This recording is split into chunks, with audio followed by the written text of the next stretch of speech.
I will want to defer that petition, so we can move to the next order. Order number 5, papers.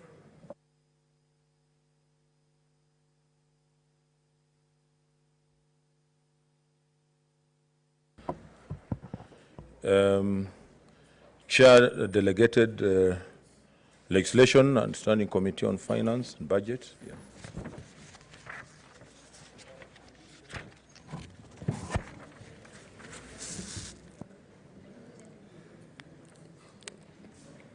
Thank you, Speaker. Mr. Speaker, sir, I beg to lay the following paper on the table of the Senate today, 5th November 2019. The joint report of the Sessional Committee on Delegated Legislation, the Standing Committee on Finance and Budget, on the consideration of the Public Finance Management National Government Amendment Regulations 2019, laid on the table of the Senate on Wednesday, October 16th, 2019. Thank you, Speaker.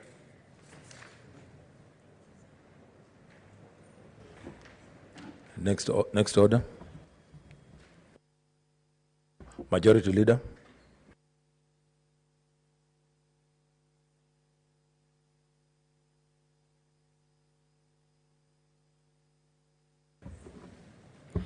Honorable Speaker, I beg to lay the following papers on the table of the Senate today, Tuesday, 5th November 2019.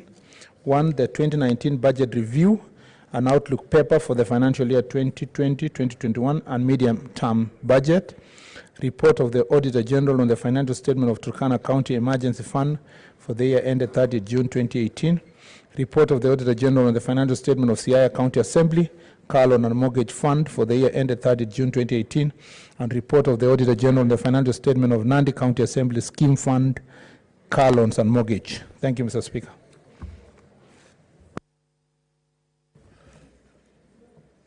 Next paper, Chairman Dr. Lagarde.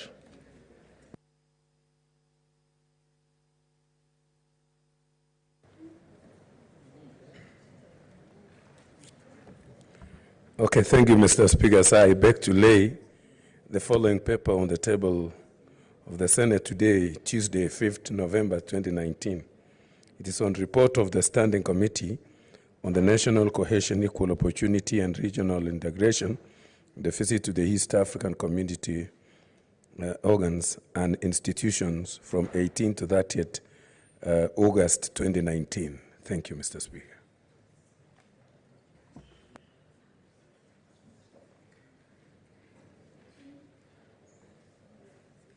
Next order.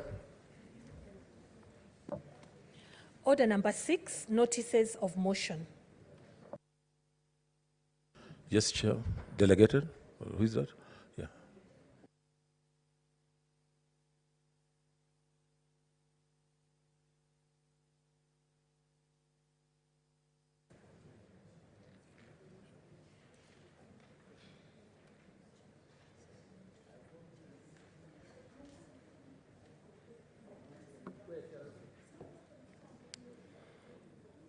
Speaker, sir, I beg to give notice the motion that. Honorable Speaker, I beg to lay the following papers on the table of the Senate today, Tuesday, 5th November 2019. 1, the 2019 Budget Review, an outlook paper for the financial year 2020-2021 and medium-term budget. Report of the Auditor General on the financial statement of Turkana County Emergency Fund for the year ended 30 June 2018. Report of the Auditor General on the financial statement of Siaya County Assembly, Car Loan and Mortgage Fund for the year ended 30 June 2018, and report of the Auditor General on the financial statement of Nandi County Assembly Scheme Fund, Car Loans and Mortgage. Thank you, Mr. Speaker.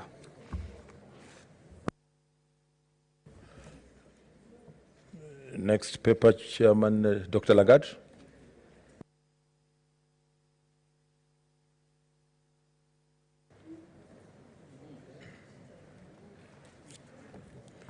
Okay, thank you, Mr. Speaker. So I beg to lay the following paper on the table of the Senate today, Tuesday, 5th November 2019.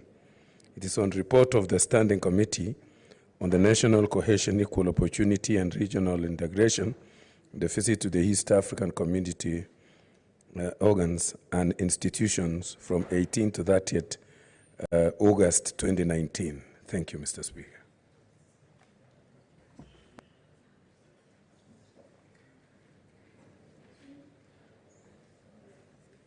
Next order. Order number 6, notices of motion. Yes, Chair. Delegated. Who is that? Yeah.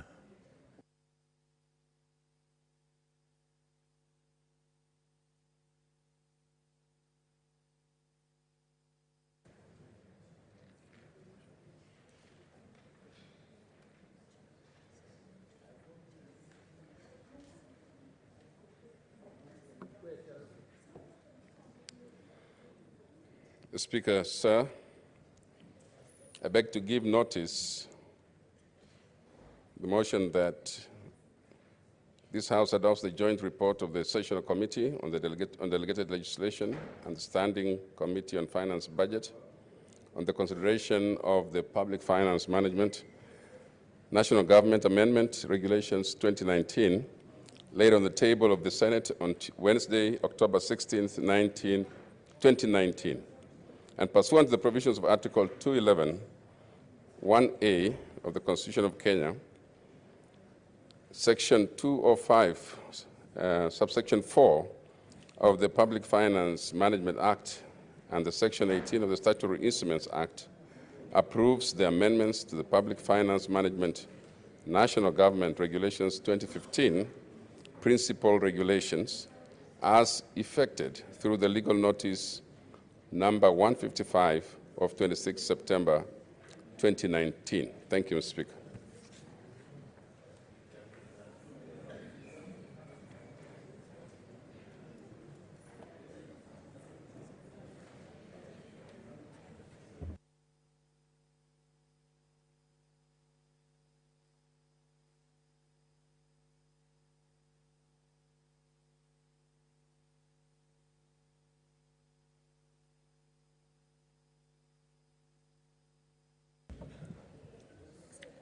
Next order.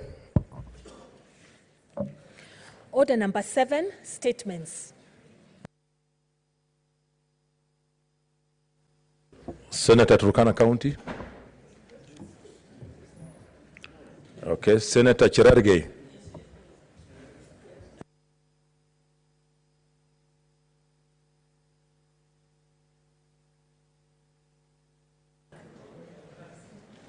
Senator Cherargei. Thank you, Mr. Speaker. Mr. Speaker, sir, I rise pursuant to Standing Order 48-1 to seek a statement from the Standing Committee on Roads and Transportation on the issue of reintroduction of new speed governance for public transport vehicles. In the statement, the committee should explain why the National Transport and Safety Authority, NTSA, is forcing public service vehicles to change their speed governors after every 2 years.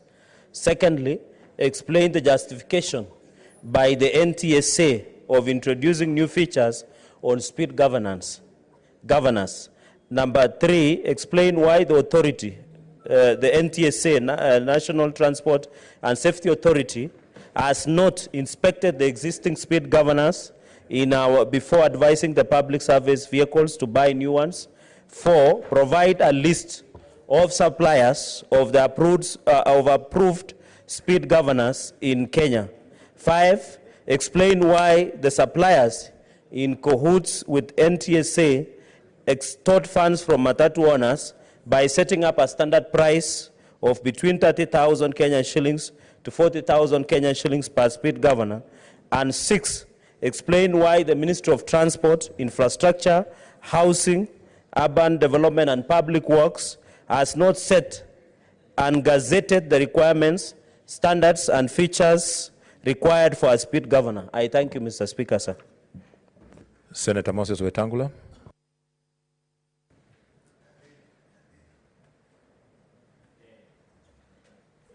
Mr. Speaker, I wish to join the Senator for Nandi in the statement that he has sought. Mr. Speaker, 2 days ago, I saw some elderly woman from Nyeri on TV crying tears because of the issue of speed governors.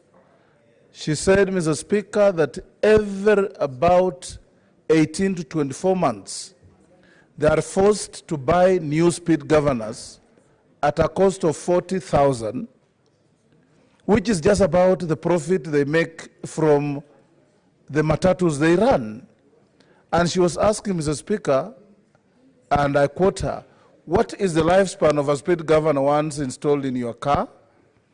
Does NTSA have a responsibility for routine check to see if the speed governors are working? And more importantly, why is the provision of speed governors a controlled business by a certain cartels in the country? So that statement is very important, Mr. Speaker, because if we want to create wealth and employment, we can't allow cartels to milk dry the very informal sector that we're trying to help to boost the economy in the country, Mr. Speaker. And I would want to see that the chairman of transport brings a comprehensive statement to see how to help our citizens in the informal sector, namely the matatus. In fact, Mr. Speaker, there is no evidence proven that the bulk of the accidents on our roads are because of speed. It's because of just recklessness, not caring, improper training, and above all, the police not doing their job in managing the road sector. Thank you, Mr. Speaker. Senator Mary Yane. Thank you, Mr. Speaker, for giving me a chance to add my voice on this very, very important statement. But, Mr. Speaker, I wish we were contributing to this statement in the presence of the chairman of the Transport and Infrastructure Committee. Mr. Speaker, why I'm saying this is because there are several statements, many important statements that have been brought to this House by members concerning the Committee of Transport and Infrastructure, the ministry policies, and several other issues arising from issues of road users. Mr. Speaker, the ministry every other day is coming up with a policy which are not, the policies are not, Mr. Speaker, protect me. Senator Moranga, you are causing a lot of disturbance. Thank you for your protection. Mr. Speaker, I'm raising a very important issue here. The Ministry of Transport and Infrastructure every day comes up with a new policy. And every day road users are, every other day when they are going to their businesses, they come across roadblocks, they come across police on the way, stopping you, introducing new policies every day. I wish the committee, through the statement seeker, could really summon the CS to come and explain to this House these many policies that are being implemented by NTSA. Mr. Speaker, every other day we have accidents on the roads. The Ministry of Transport have left the Ministry Affairs to the administration. In fact, the Ministry of Interior is on the roads controlling issues of transport rather than the Ministry of Transport itself. The only thing we see the Ministry of Transport doing is the NTSA part, stopping road users anyhowly. And if you get, it happens that there is a car that has gotten an accident on Mombasa Road, every road user come to a standstill. You don't go to work that day because everybody is helpless. And the Ministry of Transport and Infrastructure is just looking helpless, apart from enforcing some policies like those seat belts in the matatu sector, enforcing them to buy new ones which are not even inspected, which are not even standard, just because somebody is running a business. So I support this statement, and I wish the chairman could bring to this house a satisfactory response to this statement. Thank you. Okay. Senator Musurve, let's consult in low tones, honorable senators. Senator Kakamega.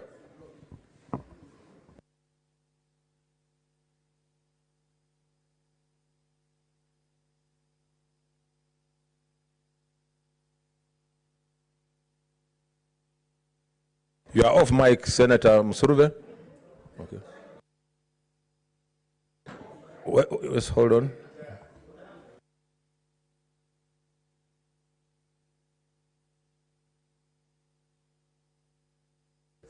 Okay, just be patient, Senator Musurve.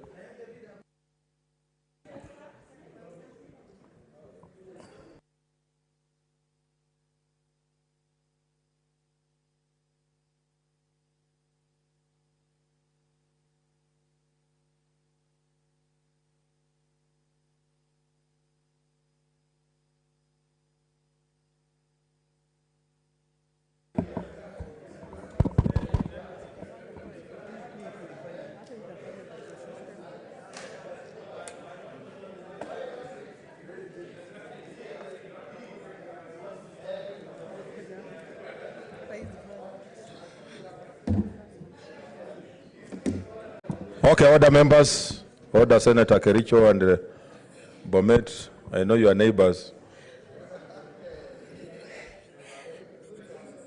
Mr. Speaker, sir, thank you for the opportunity to contribute to this statement.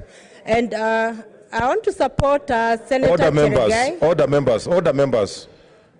I don't know what is causing this excitement. Proceed, Senator Musurve. Let's consult in low tones. Thank you, Mr. Speaker. I would like to support Senator Cheregai for coming up with this important statement.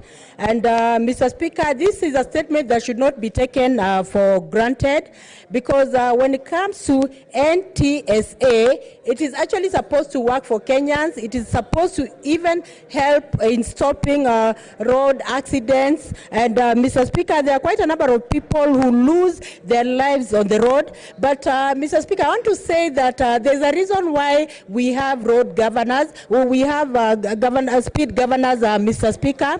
And most important, speed governors are supposed to protect the engine of the vehicle.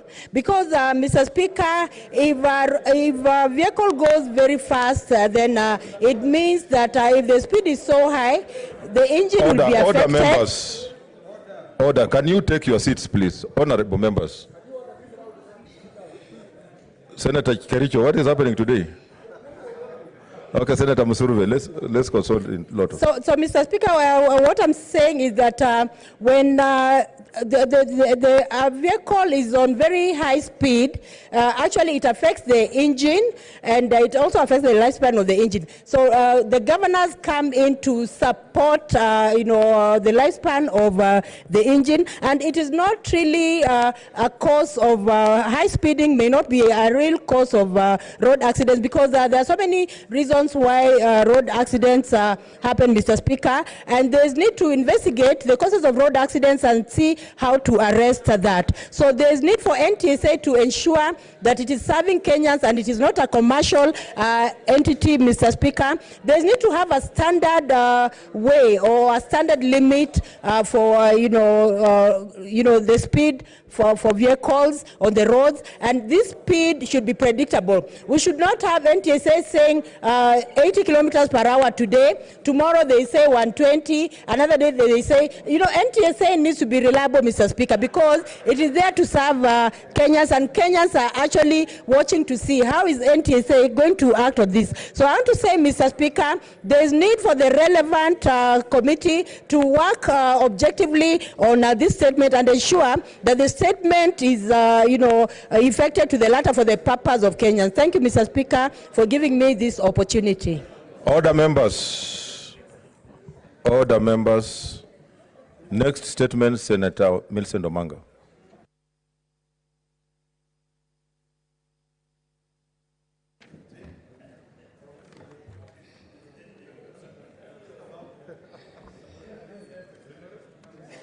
Thank you, Mr. Speaker. Pursuant to Standing Order 48-1. What's your point of intervention, Senator Marianne? Mr. Speaker, I haven't heard your direction on this important statement. Now that the chairman of the Committee on Transport and Infrastructure is here, we would wish to hear his commitment.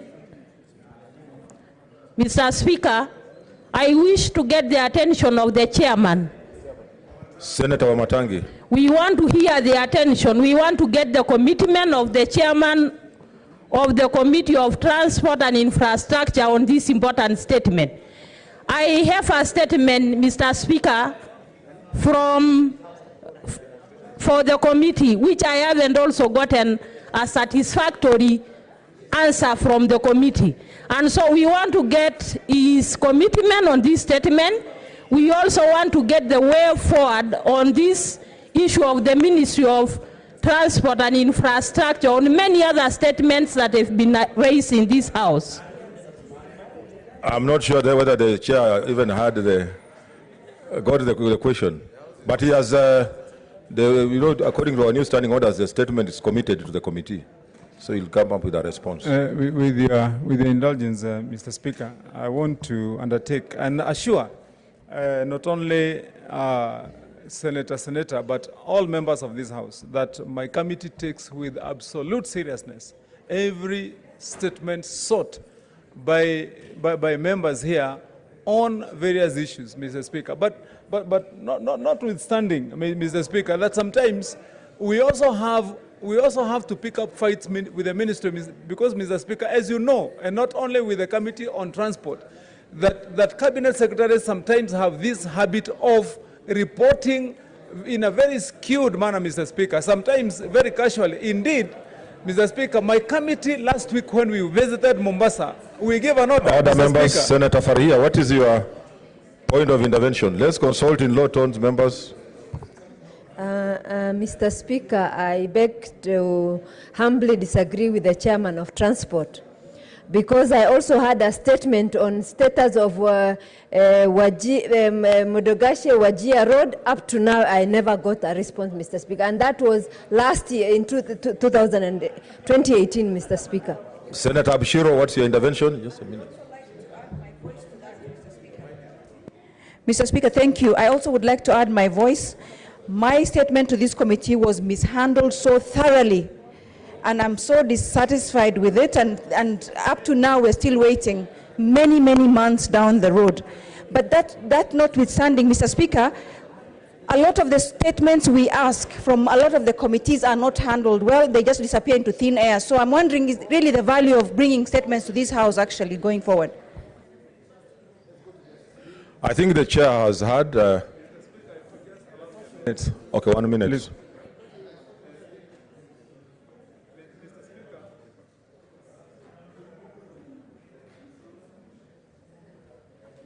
Mr. Speaker, if you allow me just a minute, because the concerns raised by the members are important concerns, Mr. Speaker.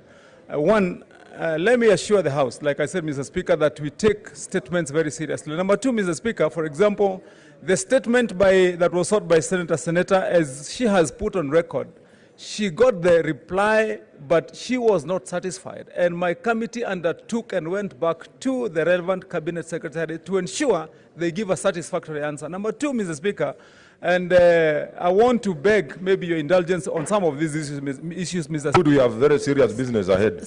Speaker, the chair cannot evade this because let us get things right.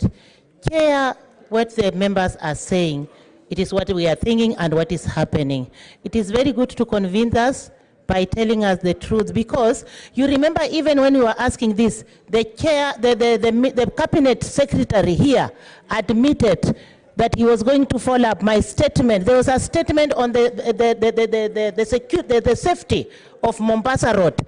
on the footpath of Mombasa Road, whereby it is a highway and people are crossing and we do not have any safety. Instead, we are endangering lives of people. And here you are convincing us that you have followed up. Surely, Chair, can you tell us the truth?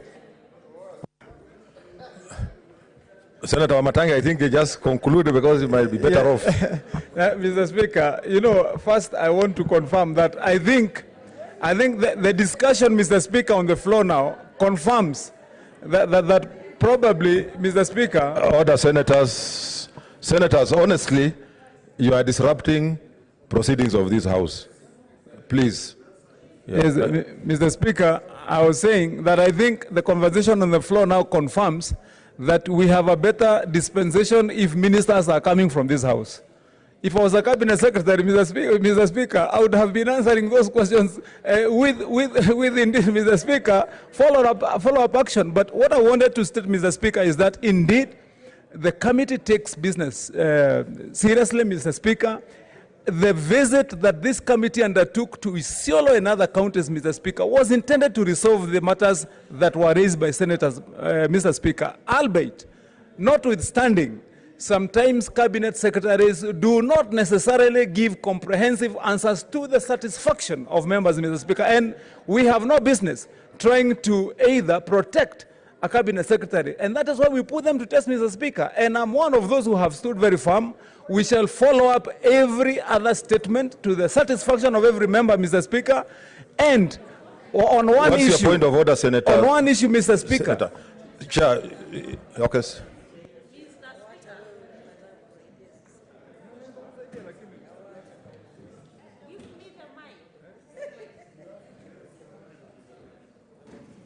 Mr. Speaker, if the chairman of the committee seems to be helpless, this House needs to help him.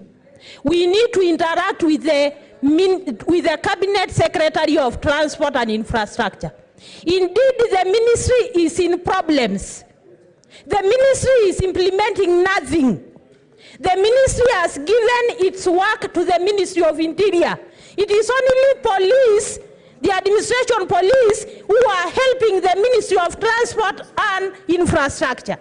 And the chairman here is indicating that he's helpless. Why don't you give direction, Mr. Speaker, so that this House can engage the Cabinet Secretary? Because we have seen other committees interacting with the Cabinet Secretaries. They have corrected one or two things, and we are satisfied. In my case, Mr. Speaker,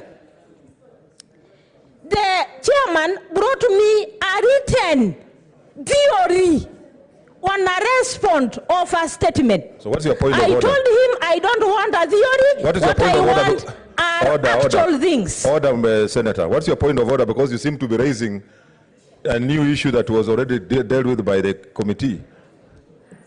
Chair, can you conclude? Mr. Speaker, I just want to conclude, but allow me to conclude by first stating that my committee is not helpless, and that is on record.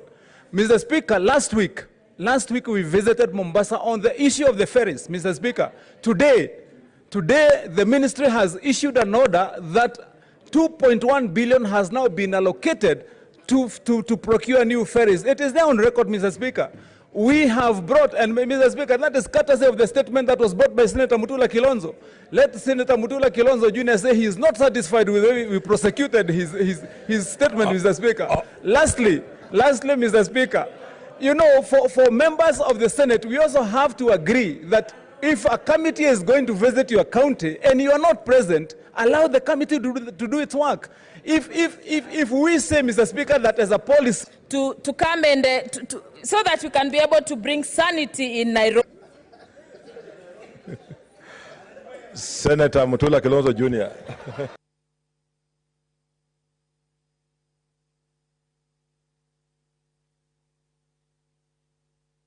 Thank you, Speaker.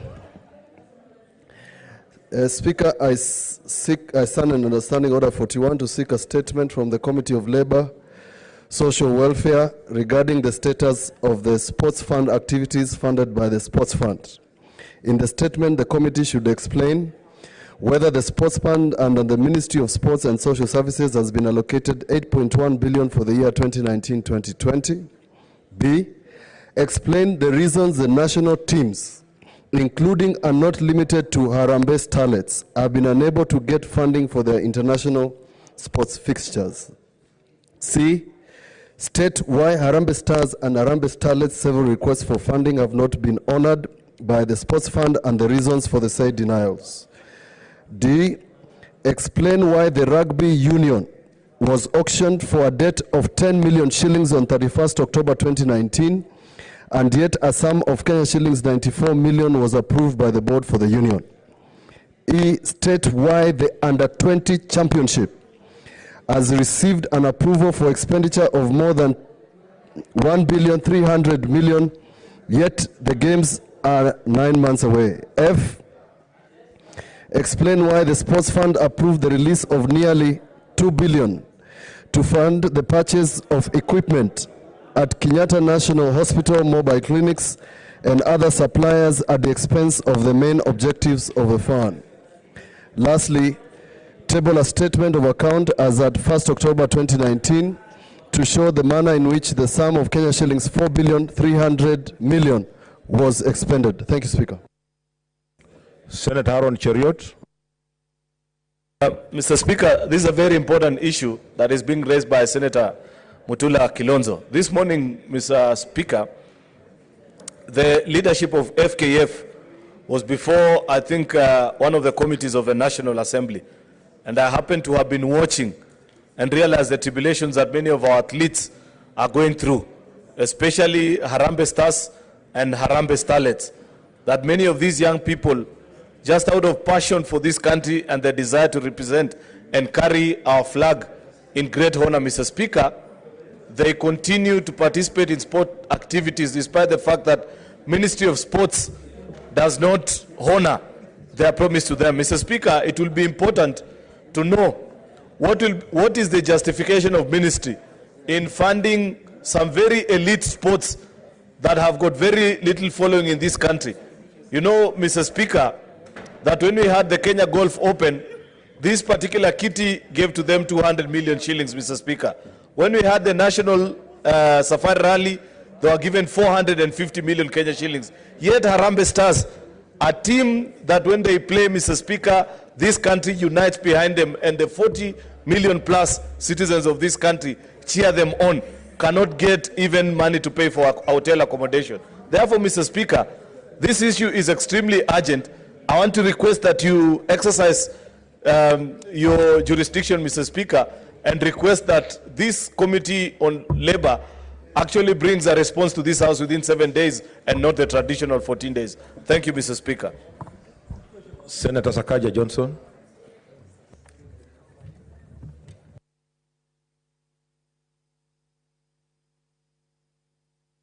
Yes, precisely.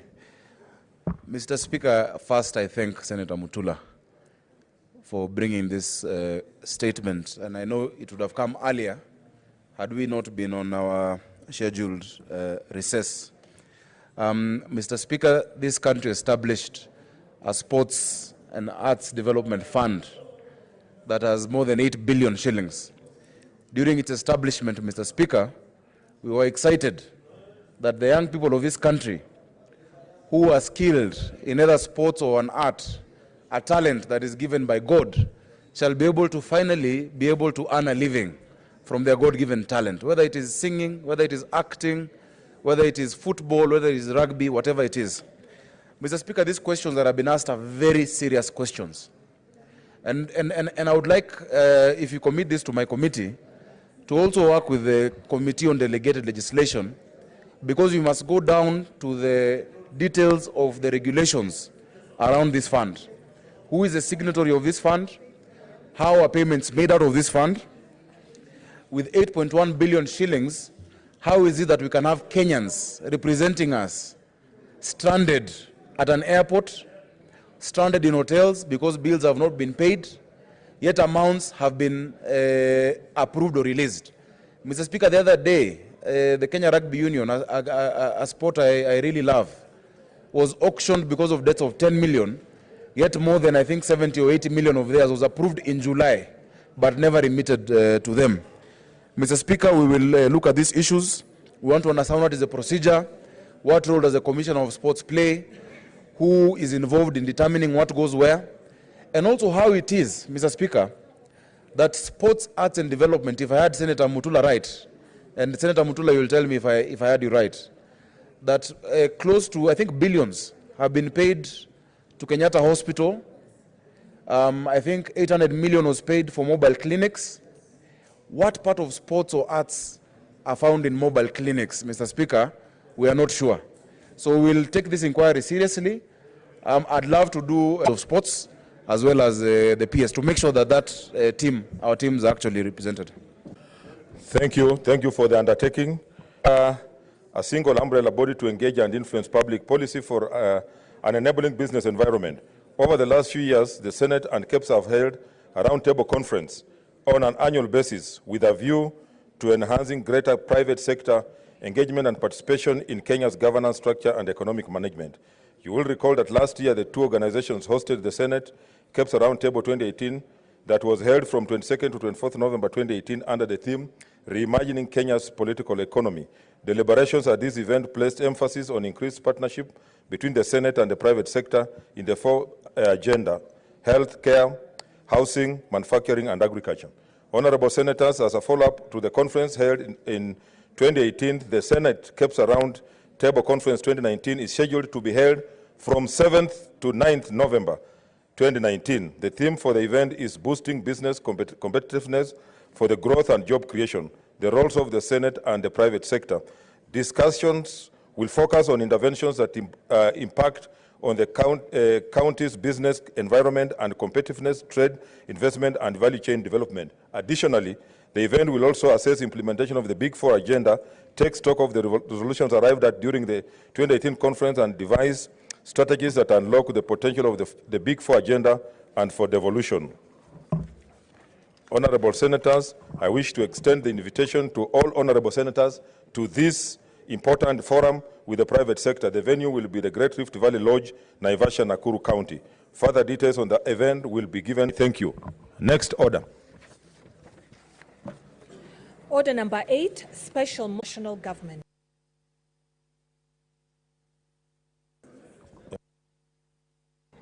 Special Committee.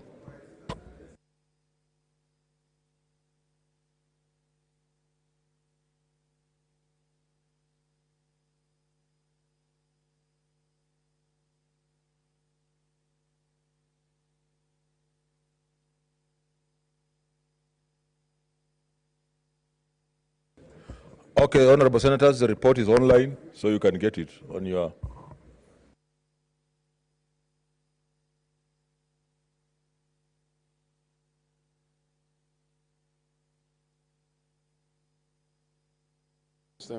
Thank you, Mr. Speaker. Mr. Speaker, I beg to move. Joint Committee of the Sessional Committee on Delegated Legislation and the Standing Committee on Finance and Budget for consideration. The Speaker directed that the Joint Committee files the report within the next 15 sitting days. The regulations seek to amend Regulation 26(1)(c) of the Public Finance Management National Government Regulations 2015, Regulation Notice number 34 of 2015, to provide for a numerical limit to the total public debt of Kenya shilling 9 trillion in place of the current debt limit set at 50% of GDP in net present value terms. Mr. Speaker, pursuant to the Section 16 of the Statutory Instruments Act of 2013, the committee invited the regulation-making authority to a consultative meeting on 23rd October 2019 to consider the said statutory instrument. The Cabinet Secretary and National Treasury submitted both oral and written submissions. The Joint Committee held its first meeting on Thursday, 17th October 2019 to consider the regulations. In considering the regulations, the Joint Committee invited stakeholders, including the Council of Governors, Commission on Revenue, Allocation, the Institute of Certified Accountants, to a stakeholder meeting held on Thursday, 23rd October 2019. Pursuant to Article 118(1)(b) of the Constitution, and Senate standing orders. The committee invited submissions from members of the public on the said regulations via an advert on the Daily Nation newspaper and the Standard on Saturday, 19th, 2019. Having scrutinized the Public Finance Management National Government Amendment Regulations 2019 against the Constitution of Kenya, the interpretations and general provisions Act Cap 2, Laws of Kenya, the Public Finance Management Act 2012, and the Statutory Instruments Act of 2013, the committee approved the regulations for reasons advanced in the report. The members of the Joint Committee who submitted an alternative view submitted a minority report. Is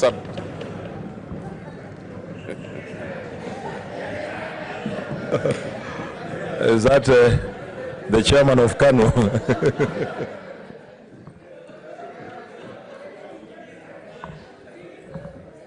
Speaker, you can see that everyone is happy with my chairman. Thanks. Speaker, I'm about to conclude. Yeah, proceed, Senator Bokisho.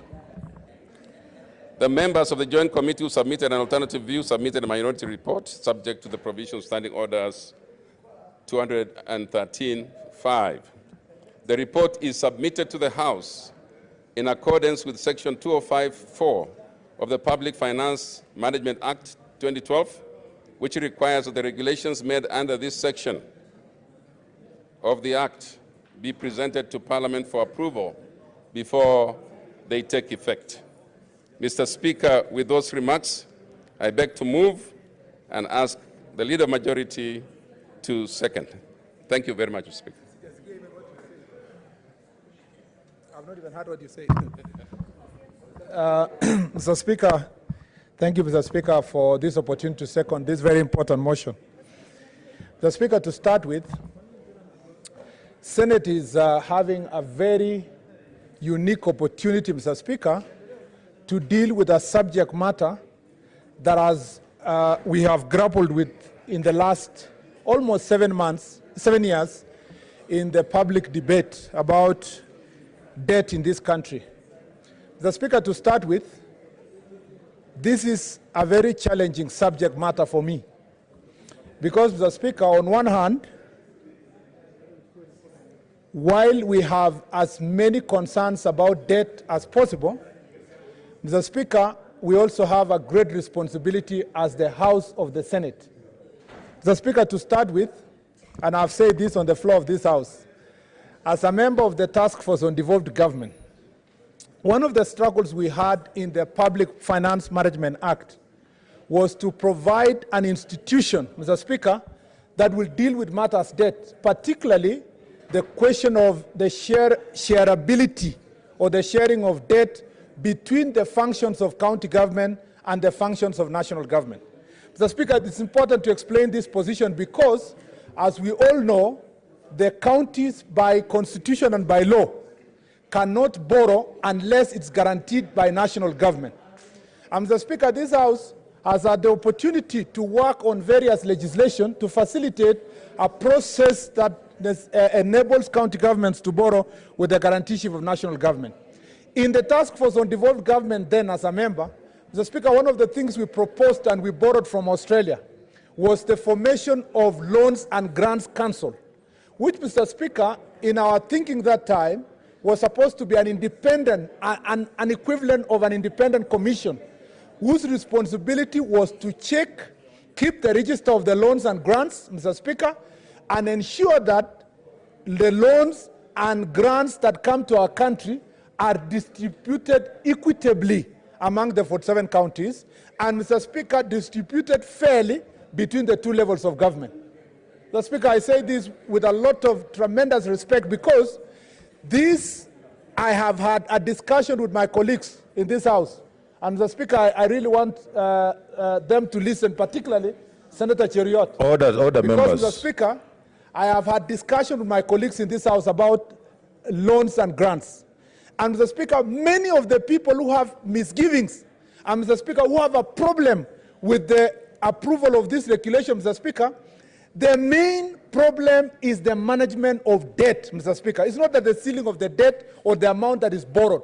It is the accountability of debt in the country, that how much is being borrowed in this country, who keeps the register, how is that money being distributed among between the national and county government, but also among the 47 counties.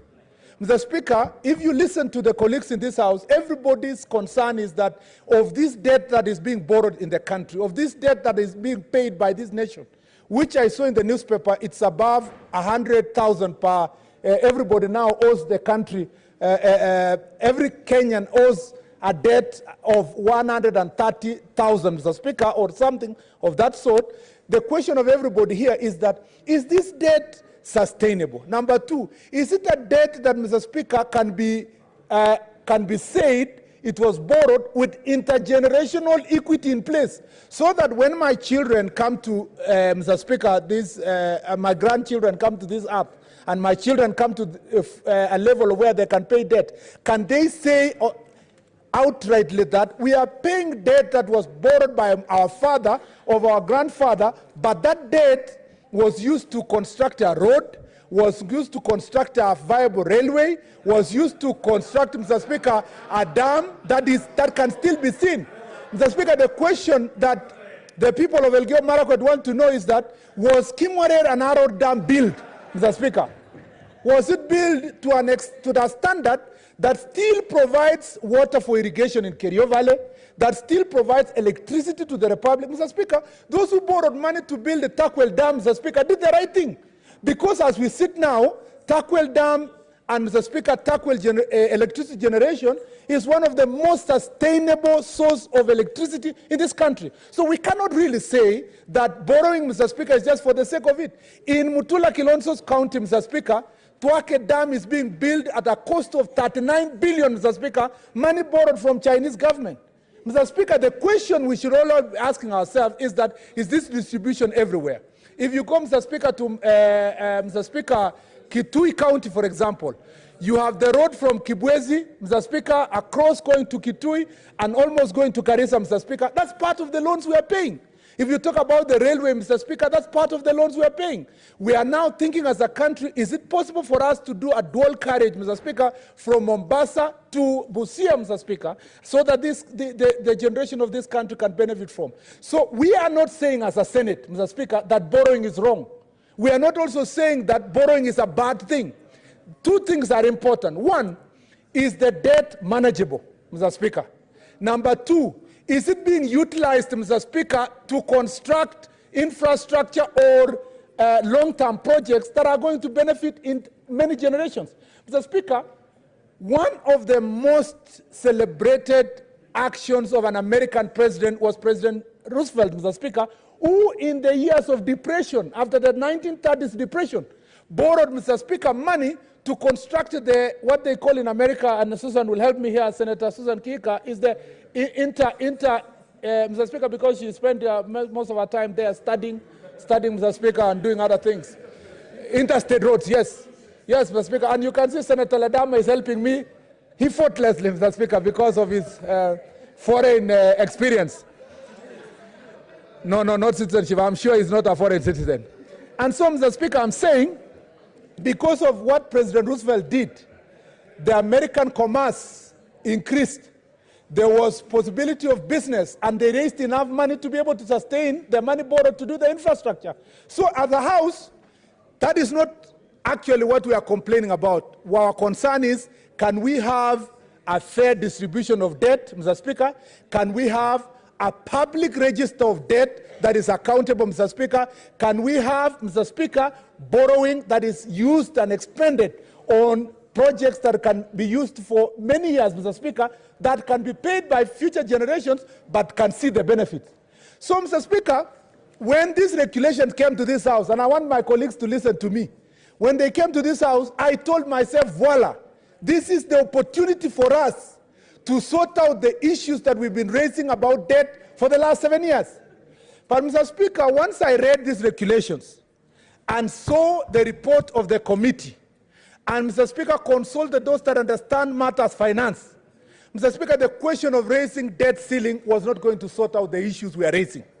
This House cannot, Mr. Speaker, pretend to use regulations to sort out serious issues that relate to debt register, Mr. Speaker, that relate to accountability of debt, that relate to equitable distribution of debt between us and future generation, between national and county governments, Mr. Speaker, and Mr. Speaker, within communities that are in this country. Those problems are not going to be answered by the ceiling itself. Ceiling only sorts, Mr. Speaker, the ability for government to be able to borrow more to sort out the problem that they have at the moment. And Mr. Speaker, I went ahead to find out from the record of this report, the presentation of the Cabinet Secretary. The Cabinet Secretary is telling us, Mr. Speaker, that we are asking for 9 trillion, but we are also working to restructure our debt. Meaning, Mr. Speaker, and they have said, because we have over 28, Mr. Speaker, 2.8 trillion, about 3 trillion, Mr. Speaker, of that money borrowed locally. And at an interest rate, Mr. Speaker, that is up to 10%. And yet, multilateral agencies, including the World Bank, Mr. Speaker, and the African Development Bank, have offered to give us loans of a lesser interest rate to up to 1%. This debt ceiling, opening up this debt ceiling, gives the Treasury an opportunity, Mr. Speaker, to then borrow the cheaper loan, repay the locally borrowed loan, Mr. Speaker, which has highest interest, and then you can be able to bring down, Mr. Speaker, the repayment amount that is being paid out of the country. Mr. Speaker, I am a lawyer. I'm not a finance expert.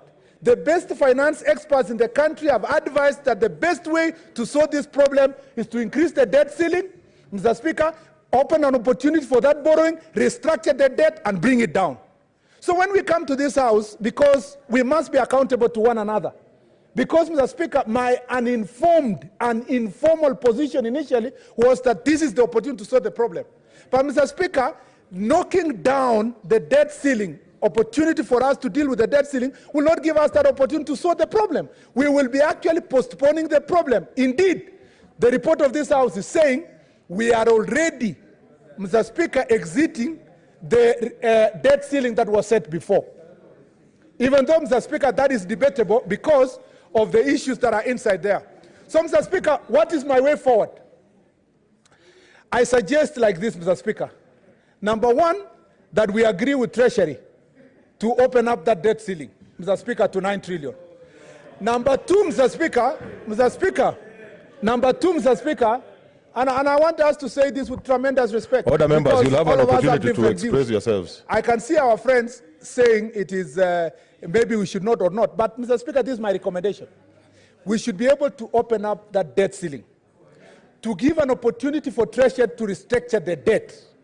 And then, Mr. Speaker, as a House, led by the Senate Budget and Finance Committee, we should then propose, Mr. Speaker, an amendment to the Finance Act this way. One, to create, Mr. Speaker, bring in an independent institution in the name of Loans and Grants Council of Kenya. Number two, Mr. Speaker, that we demand the publication, outright publication, Mr. Speaker, of the national debt ceiling. Mr. Speaker, I want to ask senators here, with tremendous respect, Mr. Speaker, I can see what they are. Order member, let's consult in low tones. Mr. Speaker, I can see the consultation have gone high. Yes. But, Mr. Speaker, the report. Order members. This report, Mr.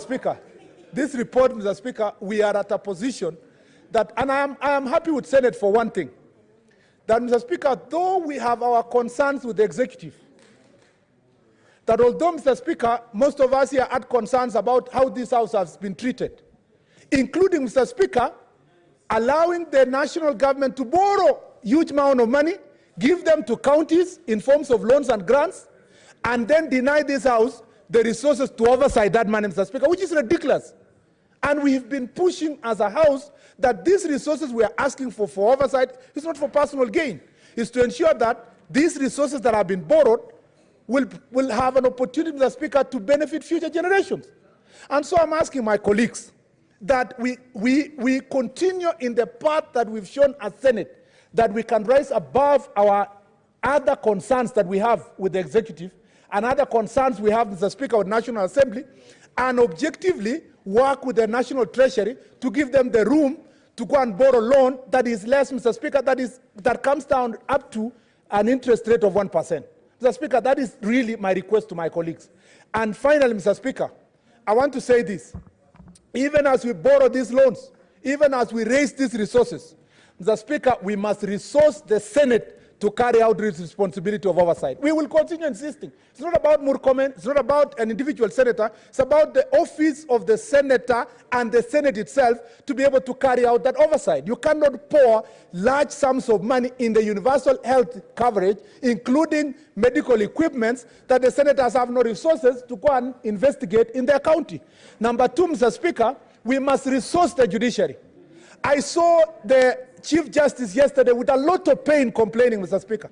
And I know some people have reduced his complaint to the question of the car he was asking, the place he was sitting, and so forth. Far from it, Mr. Speaker, although those are things that are also important. But, Mr. Speaker, what is important is to ensure that for justice to be achieved, for the thieves of our money to be arrested and put behind bars, Mr. Speaker, after trial, we must resource the judiciary. We must not take the judiciary for granted. We must not take the complaints of the Chief Justice for granted. And I have said, Mr. Speaker, I tweeted yesterday, that also the Chief Justice must take these things seriously. When the Senate went to the Supreme Court, the Council of Governors went to the Supreme Court, and the Senate has gone to court to ask for accountability on how these resources are going to be distributed, Mr. Speaker, the judiciary showed us their back. Yet, Mr. Speaker, if they had worked with us on this process of accountability, we'd be able to deal with these problems, Mr. Speaker. Mr. Speaker, I want to say, finally, that the judiciary also has the ability to bite, to hold us into account, to ensure that the Constitution is being supported, to ensure that money is not being expended without the judiciary fund that was put in place. Let the judges and the judiciary bite. Let them take their stand. And, Mr. Speaker, bring this country to order. If it is Parliament that is misbehaving, they bring us to order. If it's the executive, they bring us to order, because that is what it was, what it means to have what is called accountability and the Speaker, accountability among the separated institutions under the separation of powers doctrine. Mr. Speaker, I want to plead with my colleagues with humility, with utmost honor, with utmost, Mr. Speaker, humility, that let us pass these regulations so that we can save our country. The highest interest rates we are paying at the moment, we can reduce it to a level that can be managed by this nation. Mr. Speaker, with those many remarks, I beg to second. Honorable Senators, I now propose the question, which is that this House adopts the joint report of the the joint report of the Sessional Committee on Delegated Legislation and the Standing Committee on Finance and Budget on the consideration of the Public Finance Management National Government Amendment Regulation 2019 laid on the table of the Senate on Wednesday, October 16, 2019, and pursuant to the provisions of Article 2111A of the Constitution of Kenya, Section 2054 of the Public Finance Management Act and Section 18 of the Statutory Instrument Act, approves the amendments to the Public Finance Management National Government Regulations 2015, Principal Regulations as effected through legal notice number 155 of 26 September 2019. Senator Mutula Kilonzo Jr., you are co-chair.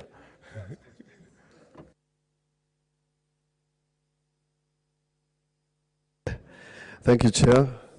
I was co-chairing this committee when Senator Mahmood was unwell. As Mr. Speaker, I, together with other members, disagree with the majority opinion that we should pass these regulations in the manner they have been presented to us. In the report, Mr. Speaker, you have the opinion of the minority. That opinion of the minority, Mr. Speaker, speaks to what some of us who have sat in the Finance Committee since 2013 have found to be the best way to deal with public debt. Mr. Speaker, perhaps I want to bring to the attention of the senators the history of public debt and how this matter has come to the Senate. Although the Constitution requires and the PFM requires that this decision is made by Parliament.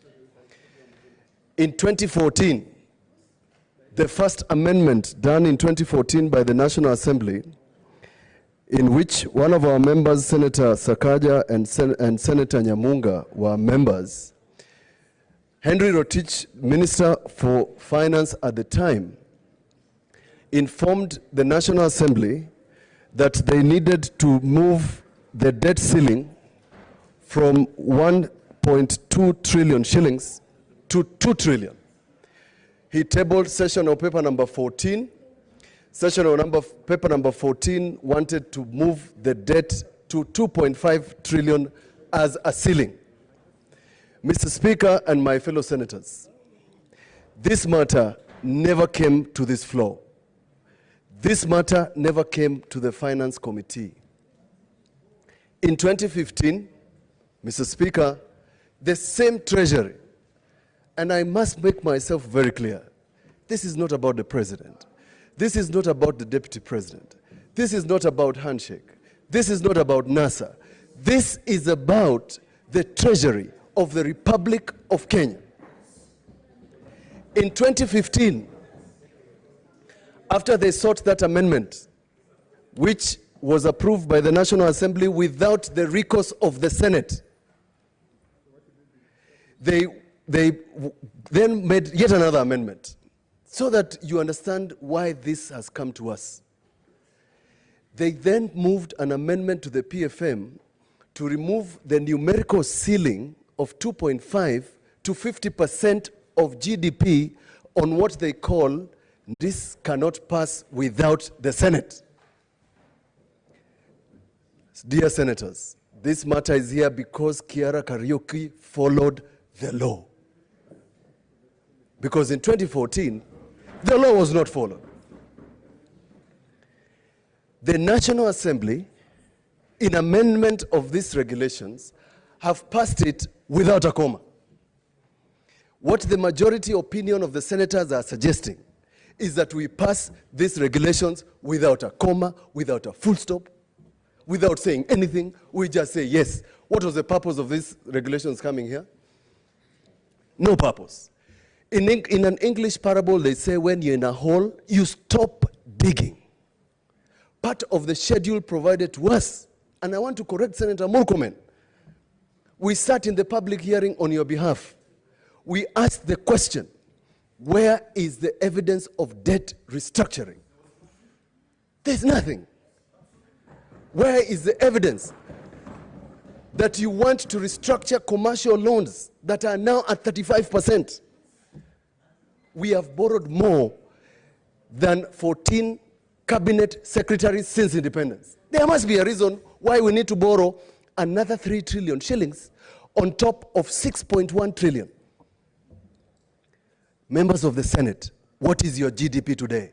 Your GDP is at 10 trillion shillings. 9.8, and now we want to extend the ceiling to 9.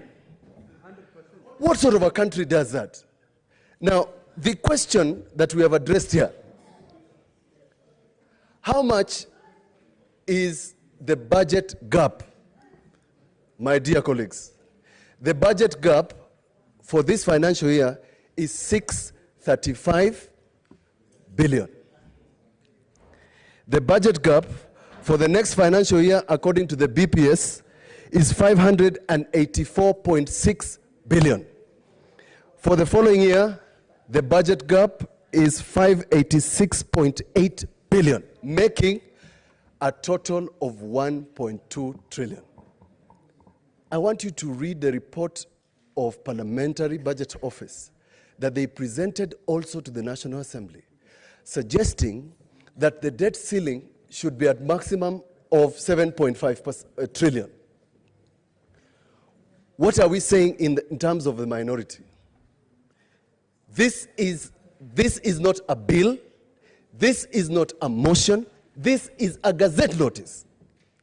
A gazette notice that can be withdrawn tomorrow. A gazette notice that can be republished. Why are we making it look like that the country is in dire straits, as if we fail, tomorrow it will collapse? It's a lie.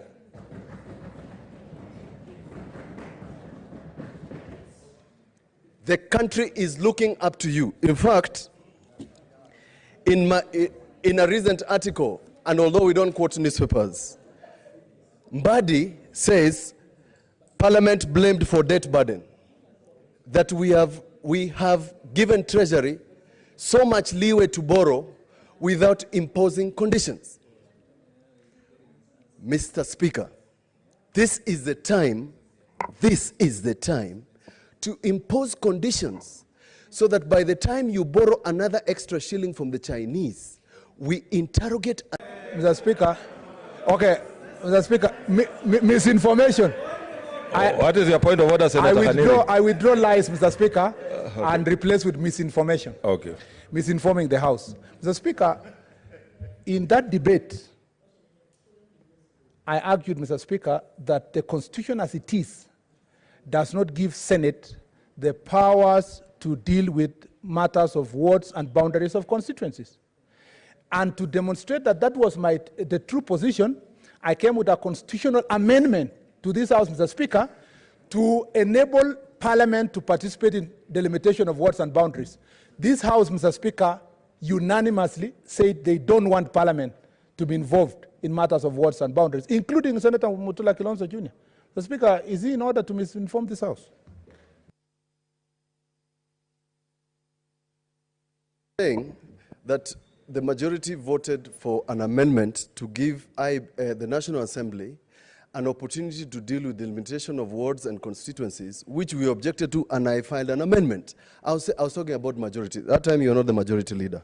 But let me finish. Let me continue by saying, my colleague senators, what is the problem with telling Treasury to amend this Gazette notice to bring a different ceiling as proposed by Parliamentary Budget Office, who are our advisors, and in that ceiling, we put caveats for them to borrow here on here.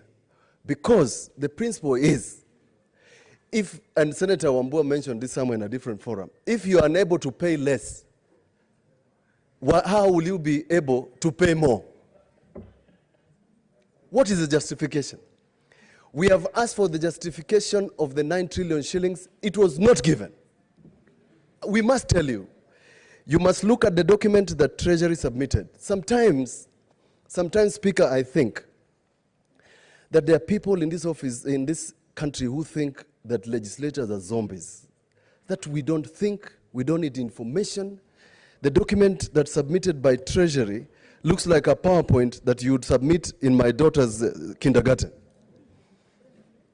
There is no justification why this country should increase its debt ceiling by 50%, from 6 to 9. And there is no calculation why that should happen.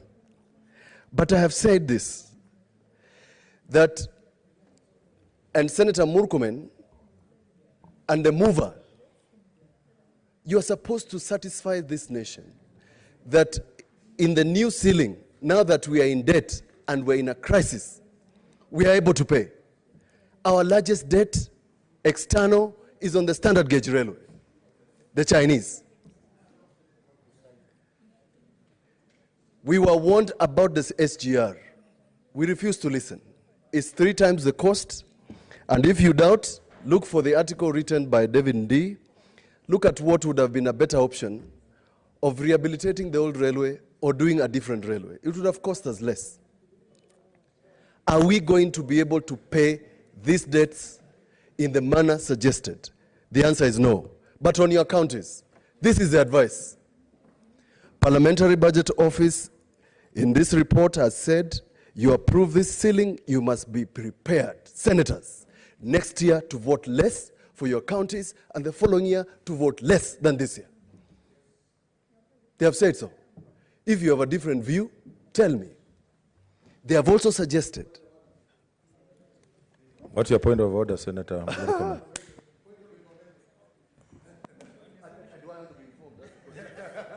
Do you want to be informed? It's okay. Mr. Speaker, Senator Mutula had said, if you have an alternative view, I do.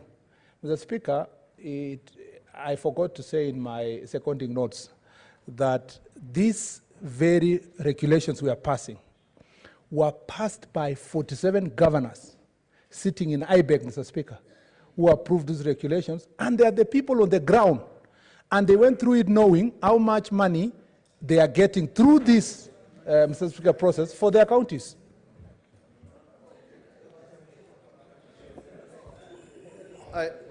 That information was not useful. Senator Professor Kamar, what? Absolutely not useful. Since when did the Council of Governors become an authority for anything? And let me tell you, I know how the Council of Governors ended up into the lure of this trap. They have been informed that out of the 7 trillion shillings, there is a figure of about 970 billion, which is going to cater for guarantees to counties and state-operated, what you call parastatus. It's a lie. It's a lie. Because if it was true, Treasury would have submitted it for purposes of the audit, for us to look at it. What is the great difficulty, my dear colleagues, in following the Constitution under Article 211? Under Article 211, we are supposed to get the extent of total indebtedness, the use made or to be made for the proceeds of the loan, the provisions made for servicing of the repayment, and the progress made in the repayment of the loan. That is what we are supposed to ask. I'm just objecting. What's your point of order, Leader of Minority?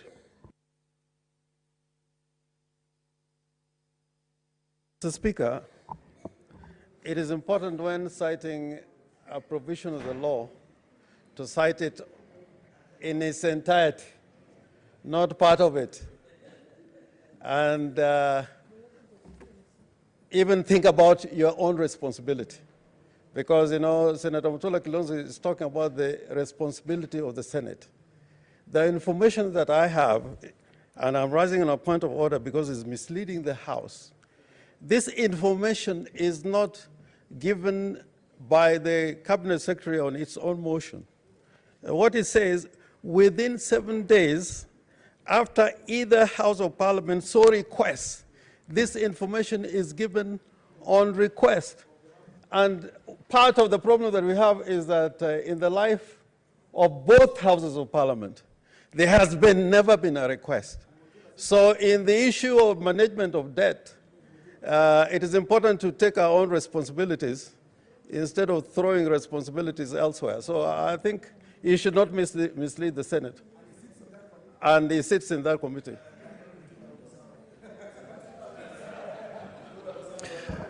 The problems with these points of objection is that they assume that they are going to derail what I am going to say. It's not like I have not read. I'm simply saying, and I'm glad the senior counsel has read that clause, because it was a shallow trap for anybody who thinks I have not read it. The time to then include that condition, because the condition does not exist in the PFM, is now. Tumejisomea katiba. We know what we are talking about. I'm not standing here out of idleness. I've read this document. We have questioned severally in the Finance Committee from 2014. How are we managing our debts? I was talking about counties before I was interrupted. Our GDP to revenue has reduced. Our revenue has reduced. Our revenue is at 1.9 against a borrowing of 9 trillion. Mr. Speaker, what I want to tell the Senate is that Treasury must find oversight in the Senate. Otherwise, there's no difference between this Senate and the National Assembly. We must distinguish ourselves. I'm standing here to say that I will not stand. My soul cannot agree as a senator to this sort of framework when for the first time since I was elected, the question of debt has now come to the Senate. We must say that this is wrong. It was done wrongly. Senator Murkomen is aware that the former CS has been charged in court, in fact, for violating the ceiling and for not coming to us. Mr. Speaker, what are the solutions? The solutions are simple. I've said this is a Gazette notice. The people who passed the PFM, this is one of the laws. And let me tell you why I am strongly against what Treasury does. Those of you who are beneficiaries of Uwezo funds, why haven't you received the Uwezo funds? Do you know? Because the Uwezo fund regulations were published and put in the Kenya Gazette. When they came to us and we made recommendations, Treasury refused to do anything. Why is Taita Taveta County, represented by Senator Waruma, quarreling about budget? Because we proposed an amendment where county assemblies can amend budgets up to 10%. Treasury refused to publish a corrigenda. That is the same question that Senator Kibiru, Senator Omatangi have been asking in PAC. So unless you can flex your muscles, dear legislators, Mr. Speaker, we are allowing Treasury to put us in a hole. We are allowing Treasury to continue borrowing without any condition offered by Parliament. National Assembly has not offered any conditions. Senate has not offered any conditions. Treasury has not answered our questions. Mr. Speaker, on this one, Mr. Speaker, we have to say no to the impunity by Treasury. We have to say no to Treasury. Order, members, order, order. Order, members, order. And the reason... Order, members, order. Order, members. By saying no to Treasury, Mr. Speaker, we will compel Treasury to negotiate... Order. Let us listen to Senator Mutula Kilonzo Jr. We will allow an opportunity and a window before publication in the Kenya Gazette for Treasury to sit with Parliament, including the Senate. And in this one, I'm talking about the Senate of the Republic of Kenya, where I am seated and have been seated for so long waiting for this to come. What Treasury is suggesting to do, as I conclude, it reminds me of a parable I was reading with my daughter about Jesus being tempted to turn rocks to loaves of bread. What Treasury is doing here is telling us to turn rocks into loaves of bread. The second one is to telling us, just like in the case of Jesus, jump, the angels will catch you. The Chinese loans are going to cushion us. It's a lie. The words of J.F. Kennedy. The words What of is it, J.F. Kennedy. Senator for West Pokot? Order, Senator Mutula Kilonzo Jr. You'll have your time to... Maybe it should have been information, but it can go for both. Speaker, the use of the word lie over and over by Honorable Mutula, Speaker, I think that has Order. It's unparliamentary. Order. Senator Mutula Kilonzo Jr., did you talk about lies here? For the good of my former chairman of my party, the word is false. Order, Senator Yes, I said lie. Junior, I asked you a question. Did Yes, you use the word lie? Yes, I used the word lie. That is unparliamentary. Yes, That is unparliamentary. I Should withdraw. not be used. Yes. Let me finish with the words of J.F. Kennedy. So you have withdrawn lie and replaced it with? With false. With false? Yes. False or untrue? Both. Okay. Let me finish. Mr. Speaker, allow me 1 extra minute to finish. No worries, I'll give you 2 minutes. J.F. Kennedy has this to say, and I want to say this about the Senate of the Republic of Kenya today.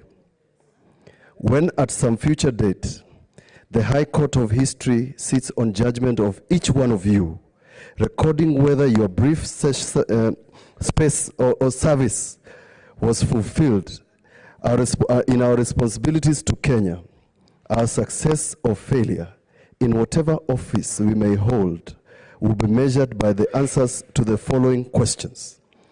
Were we truly men and women of courage?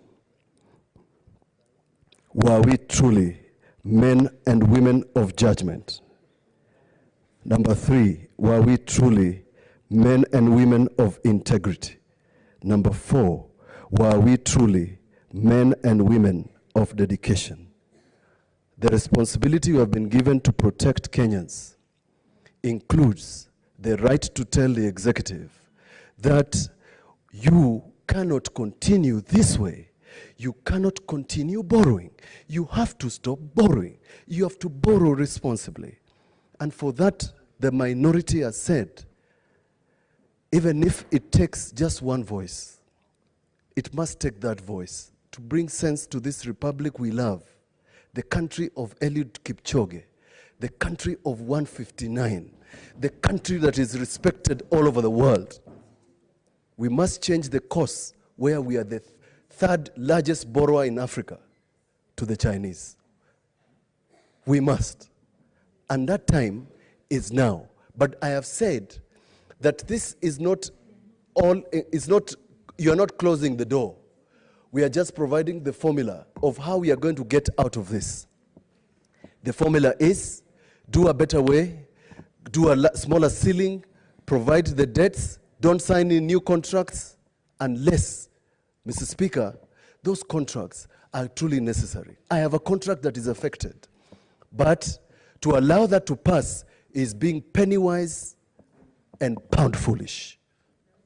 I reject. Thank you.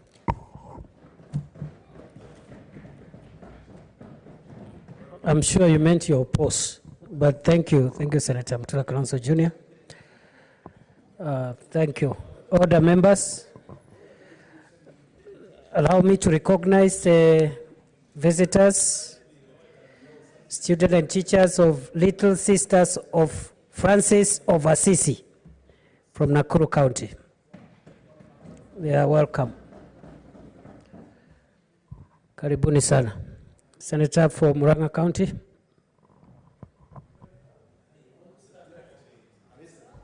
It's not there. Senator for Kericho.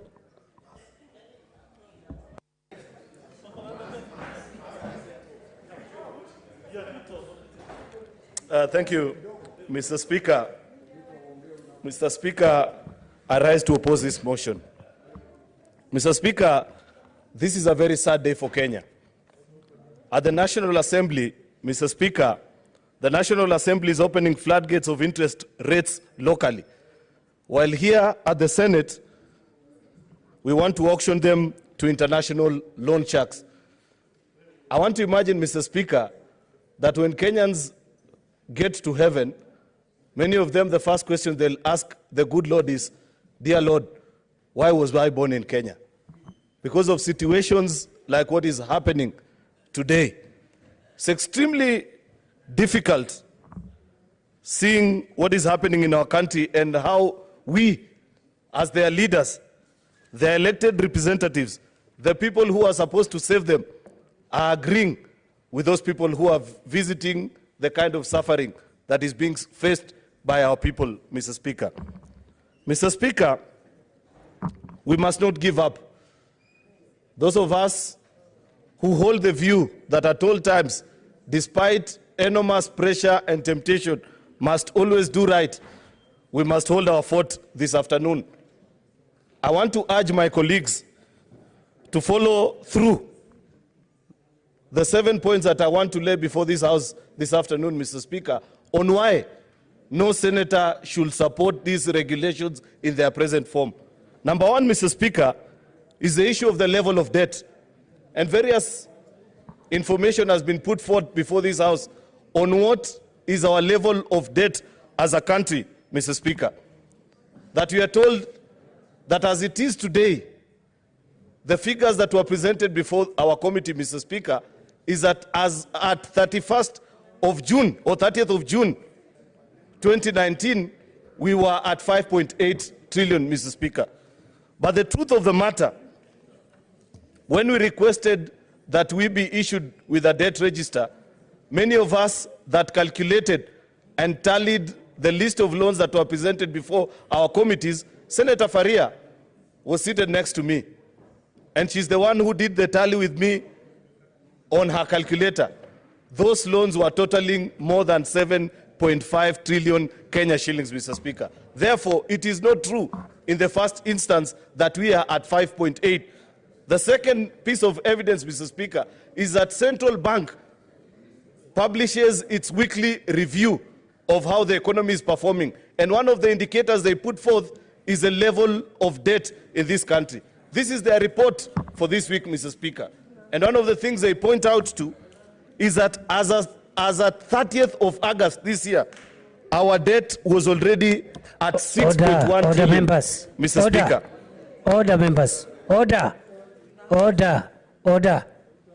Order, members. What is it, Senator Wetangula?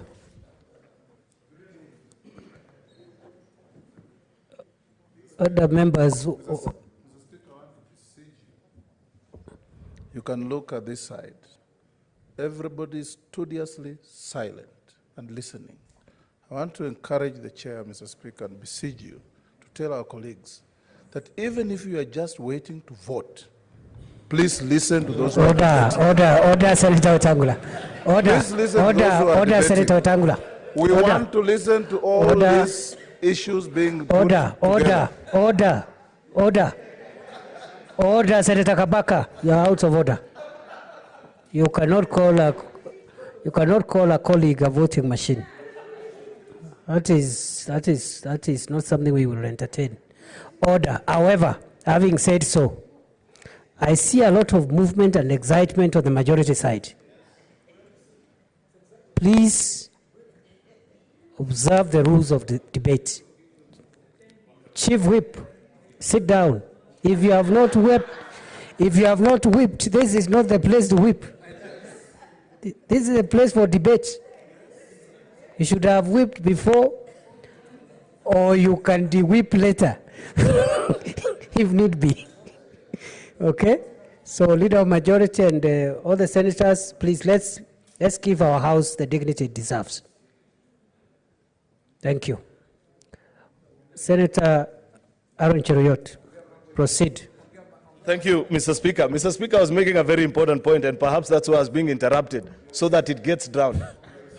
Mr. Speaker, in the budget review outlook paper that the CS placed before our committee, that places before the Houses of Parliament on the level of debt that they want to achieve on each financial year from 2019-20, 2020-2021, on their target, it points out that at the end of the financial year 19-20, they project that our debt level will be at 6.4 trillion.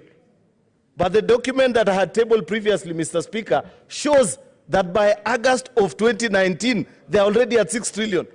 It will only take a fool to believe that the documents that they intend to follow, the documents they are presenting before this House, Mr. Speaker. Therefore, even this issue of saying that the 9 trillion will not be used all the way up to 2024 is a lie, Mr. Speaker. I want to assure the senators who are in this House who want to support these regulations, Mr. Speaker, is that if you grant Treasury the chance that they are looking for, by December of this year, I'll not be shocked if they'll be at 9 trillion, Mr. Speaker.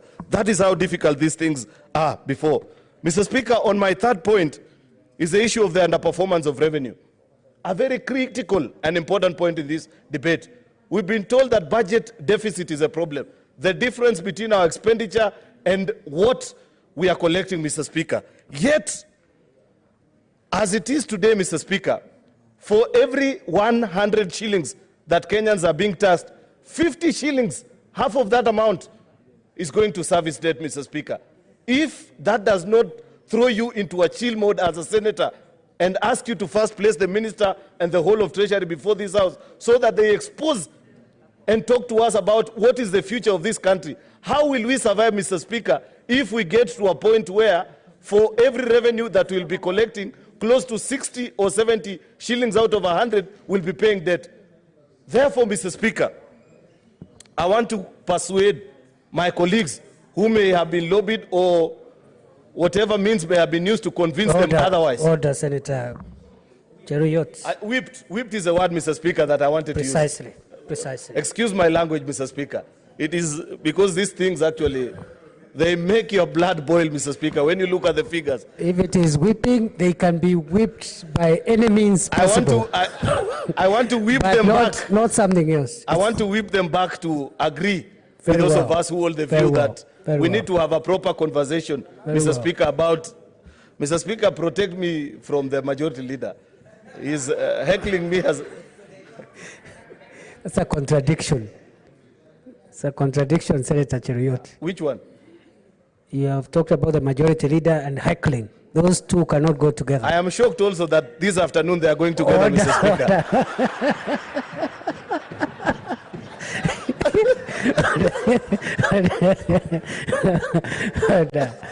Order. Mr. Speaker, there's another point. Point number five. On the effect. What is it, majority leader? The points of order are allowed. What is not allowed is heckling. Mr. Speaker, when Senator Cheruyot came to this house, you remember I'm the one who brought him here for introduction to these chambers. Mr. Speaker, I would least expect from him, Mr. Speaker, to use unparliamentary language on me, to say I could be heckling. When Mr. Speaker he was cheering me that if it was Senator Gideon Moy, I would understand. Were you introduced here by Senator Gideon Moy? What is it, Senator Millicent Omanga? And Senator Cheruyot, you have been accused of not being very respectful to your elders. You are not on record. You are not on record. Give Senator Omanga the microphone. There you go. Mr. Speaker, I think our majority leader is trying to intimidate Senator Aaron Cheruyot the way he's just been intimidating us from this side because of this bill.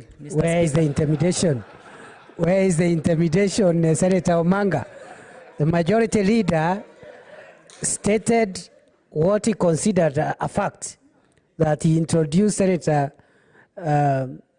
Cheruyot when he was being sworn in. I don't see any intimidation there.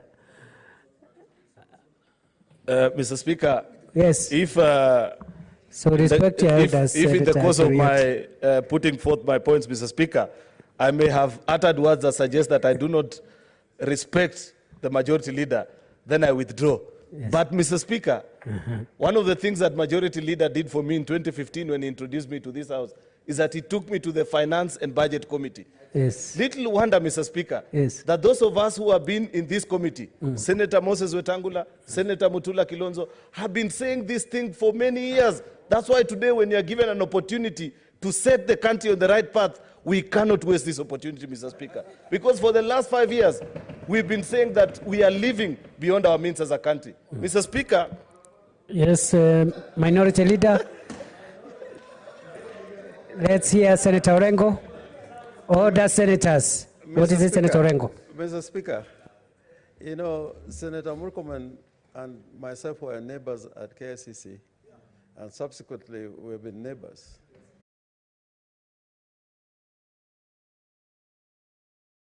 The previous years, it was anywhere close between 20 and 22%. This year is at 17%. That tells you it is already decreasing even as things are. So if you push this ceiling to 9 trillion, chances are we may barely even make it to 15%, Mr. Speaker. And that is important for our colleagues to note. Mr. Speaker, on the issue of county borrowing, because we are being enticed and being told that one of the avenues or the room that is being opened in terms of this borrowing is so that our counties can borrow. But the truth of the matter is that for the last 6 years, since the advent of devolution, Mr. Speaker, in this country, national government has guaranteed 0 shillings in terms of debt to our county government. So if they haven't done it in the last 6 years, when we still had the headroom in terms of borrowing, why do you want to believe, Mr. Speaker, that at this particular time they will do it?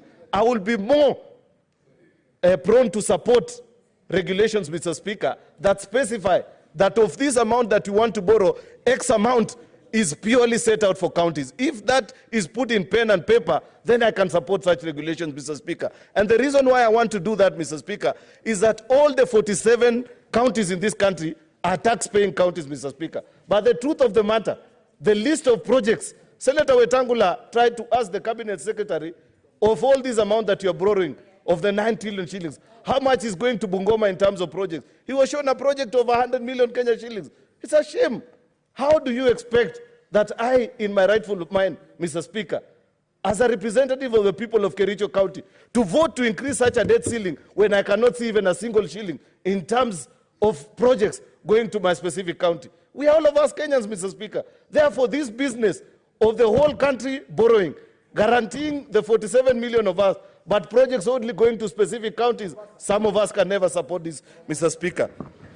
Mr. Speaker, in terms of EAC, East African Community Monetary Unit Protocol, these are treaties that we have signed as a country, Mr. Speaker. And it is unfortunate that despite the fact that we are signed on to keeping our borrowing at 50% of net present value, Mr. Speaker, already, even as it stands today, we have passed that ceiling. The reason why EAC has never successfully integrated is because of our behavior as Kenyans. That each time we go to Arusha, we set up beautiful meetings at EAC Heads of State Summit, sign protocols, but we come back to Kenya and believe that somehow we can only follow those rules insofar as it favors us as a country. But at a particular time, when we feel that we want to do things otherwise, we disregard them. Tanzania, Rwanda, all these other countries, they will never respect us if as a country we don't respect the rules that we are setting. And in fact today, Mr. Speaker, based on the evidence that is being placed before us, I agree with the Ugandans, the Tanzanians, the Rwandese, who have been saying the biggest stumbling block to the integration of East African community is Kenya. I finally have come to agree with them, Mr. Speaker, based on the evidence that is being tabled.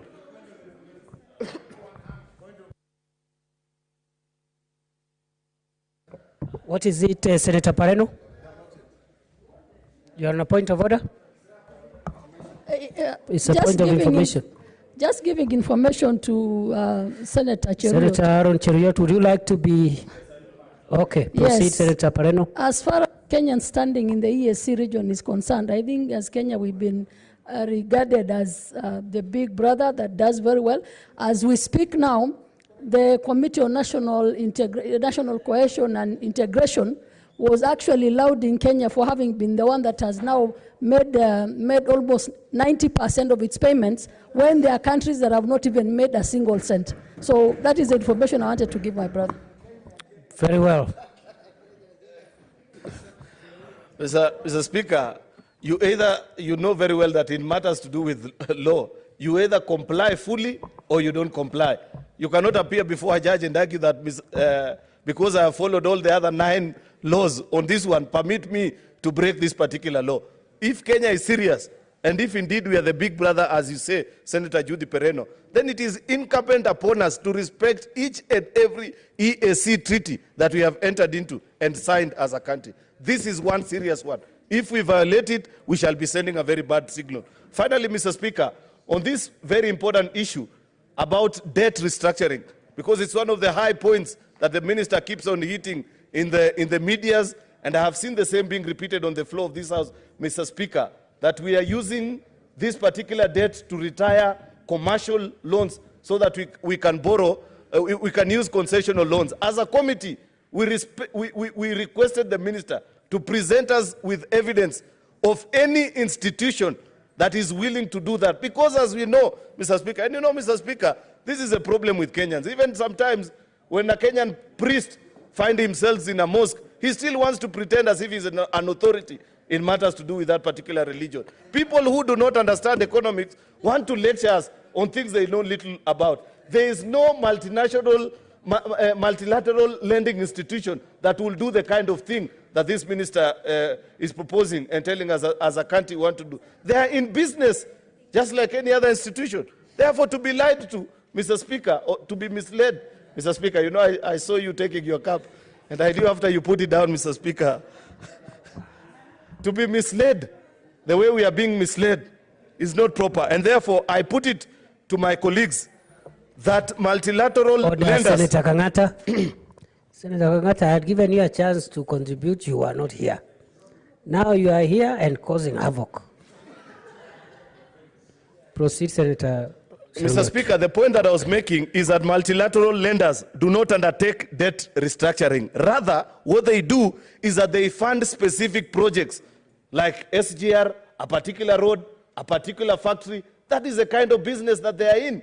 But they are not in the business of buying off bad debts from people who cannot manage their economies like Kenya. Therefore, Mr. Speaker.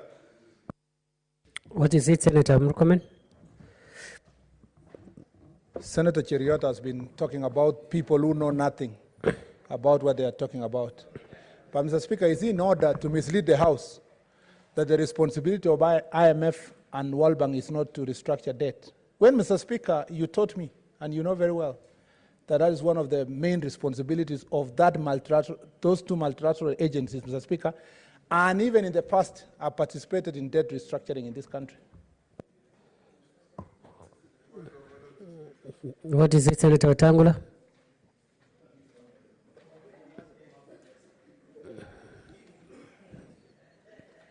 Mr. Speaker, it cannot be true that you taught Murkomen that the principal engagement of the IMF and World Bank is to restructure debt. That's not what they were set up to do, Mr. Speaker.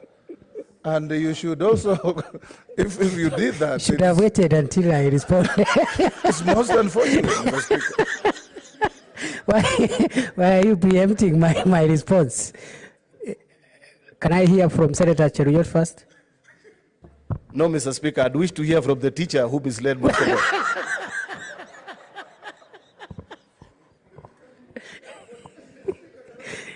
Now,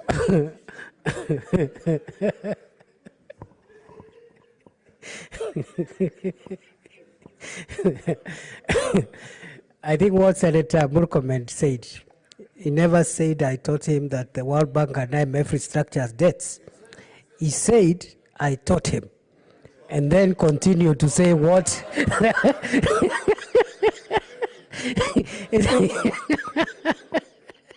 Because I can't remember that lecture. Proceed, Senator Cheruiyot. Thank you for disowning your student, Mr. Speaker. Mr. Speaker, the point that I was making in concluding is that multilateral lenders, the thing that they will do is to fund specific projects, which is something that as a committee we pondered about and said we would be so happy about it. Mr. Speaker, just a minute. 1 minute. 1 minute to wrap up my thoughts. We would be so happy if the minister had presented before us specific projects with specific funding requests up to the point of the midterm budget framework that they have presented to us that ends up in 2022. We would be so okay about that particular one, Mr. Speaker. But the one that is telling us that for long term and longevity about it, up to 9 trillion shillings, I reject, Mr. Speaker. In concluding, I want to remind my colleagues the words of the third President of the United States, President Thomas Jefferson, that in matters of style and fashion, swim with the current. But in matters of principle, stand solid as a rock. In matters of politics, I will stand with my party. But in matters of economy, I will stand with the people of Kenya. I reject these regulations, Mr. Speaker. Very well, very well, very well. Senator Cheruiyot, when you finish contributing, you resume your seat. You don't go into a frenzy of greeting people and you look like an athlete who is taking a victory lap to congratulate yourself. Senator Wetangula.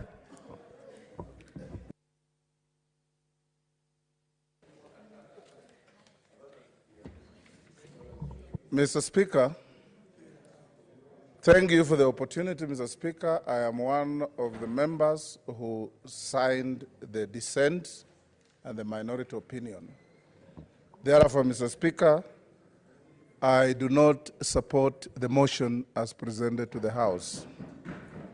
Mr. Speaker, I want to encourage us to debate this motion without unnecessary emotion, with patriotism in mind.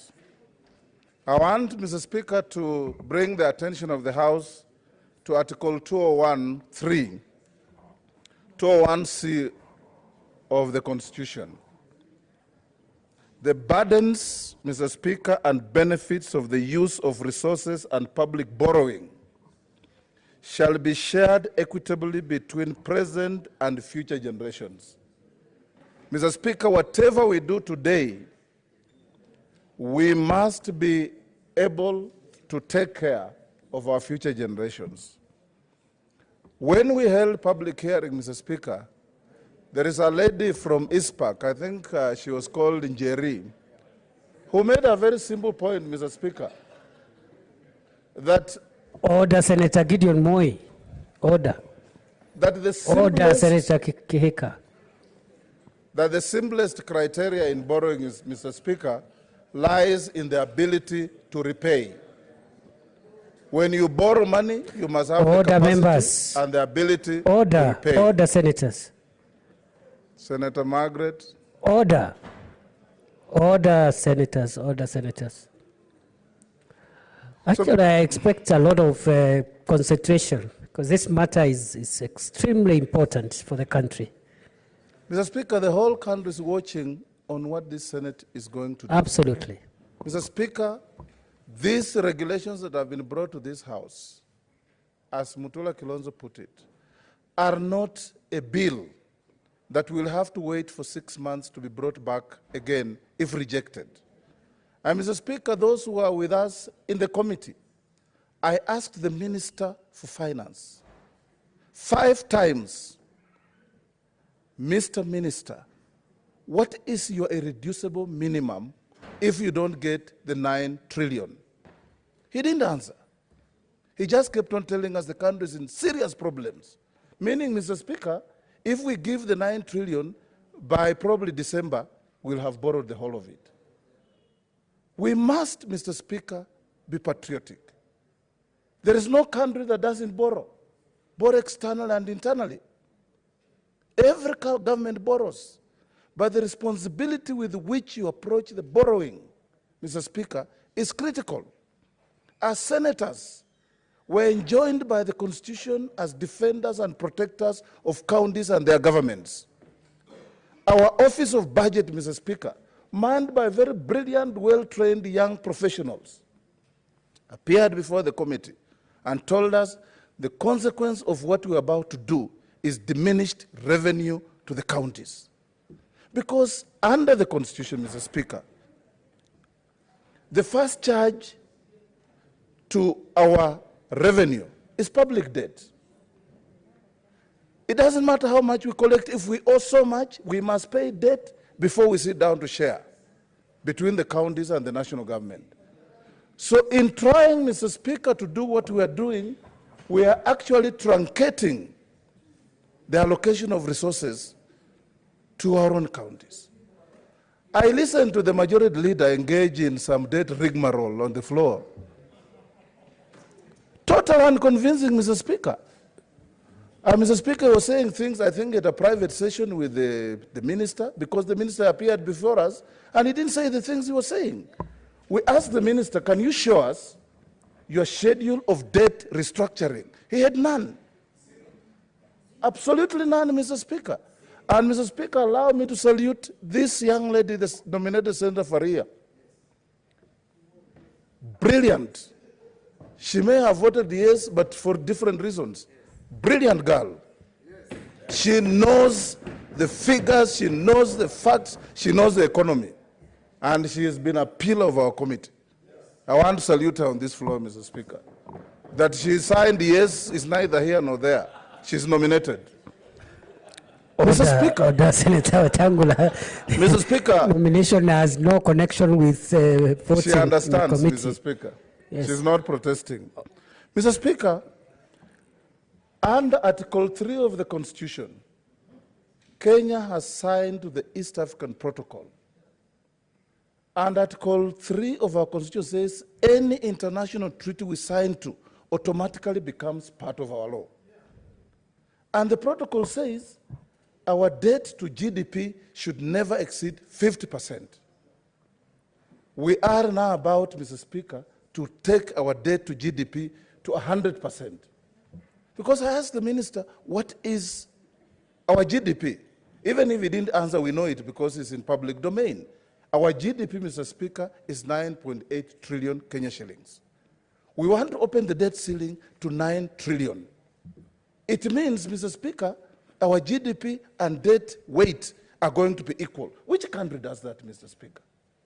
Which country? I don't know of any. And I want to urge senators here, voting against this motion is not going against the president. It's not going against the government. It is not going against the treasury. We are saying, as a responsible House of Parliament, defeat this motion and follow what the budget office has advised, that bring a new set of regulations capping our debt ceiling to 7.5 trillion. Let's see how you behave with it. And nothing stops the minister from, in another 2-3 months, coming to Parliament again to justify what you have given him and then say, I have used this man responsibly, now give me an extra opening on the ceiling. That is not asking for too much. We have already shown, Mr. Speaker, as a government, that we have an extremely avaricious and uncontrollable appetite for borrowing. We've borrowed everywhere. Mr. Speaker, I want to thank the current minister. This is the first time, Mr. Speaker, our committee that we sit in with Mutula Kilonzo for the last 7 years, we have seen a debt register of the Republic of Kenya. We have never seen it before. And Mr. Speaker, this debt register tells you even the mind games and the economic games that a country like China plays on Kenya. You look at the debt register, Mr. Speaker, the commercial debt from China is 660 billion Kenya shillings. The bilateral debt, or what we call concessional, from China is only 1 billion. See how China is playing on us? They are luring us into borrowing huge sums of money at commercial levels. But when it comes to concessional funding, Mr. Speaker, China, with its largest economy today on the globe, has given us only 1 billion. You look at countries, Mr. Speaker, like the Federal Republic of Germany, has given us concessional loans of 29 billion. We have got no commercial loans from Germany. So between China and Germany, who is our friend, Mr. Speaker? And we want to open up and go and borrow more from China, extend the railway to somewhere, extend I don't know what to somewhere. This is killing our country, Mr. Speaker. And we must face the facts. We are not opposing anybody. I want this country to move forward. Mr. Speaker, something else. Rose Nyamunga, I don't know if she's here. She spoke so passionately, but the anticlimax came when she said yes. She asked the minister, can you explain how projects in this country are costed? And this is a very pertinent question, Mr. Speaker. James Orengo here and I sat in the Kibaki cabinet.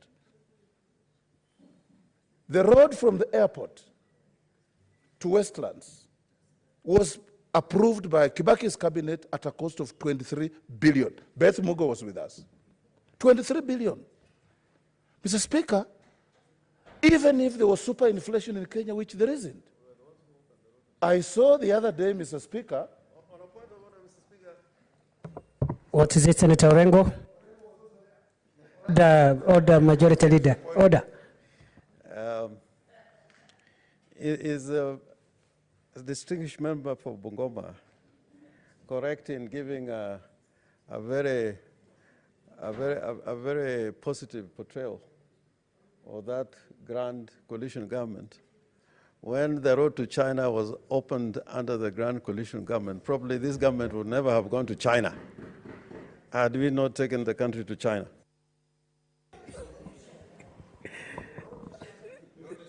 Senator Wetangula. That the only reason Senator Orengo stood on a point of order is because he had mentioned his name. He didn't get the point. Mr. Speaker, what I said was this. Be kind, Senator Wetangula. Mr. I'm Speaker, not sure. I even asked him, why don't you let me finish the point? What I said, Mr. Speaker, Order, Senator Wetangula. if it's unkind, I will withdraw Courtesy, it. courtesy. A bit What of I courtesy. said, Mr. Speaker, was that Senator Orengo, Senator Beth Muka, and I, sitting in cabinet, approved a road from the airport to Westlands for 23 billion.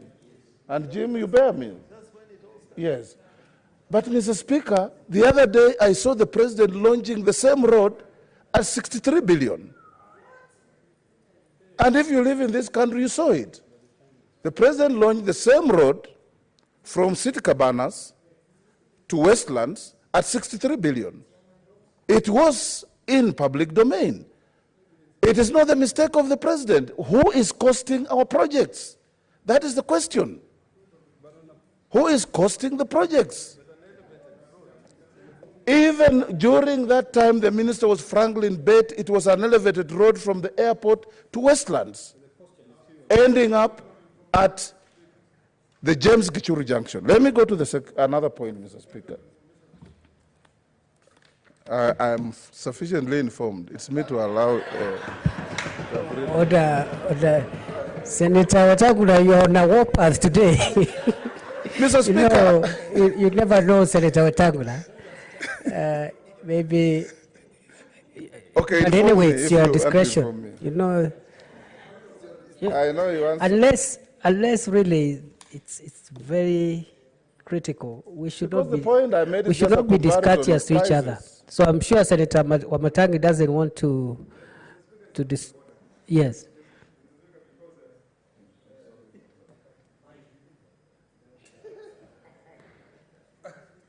Senator Wamatangi, use the dispatch box.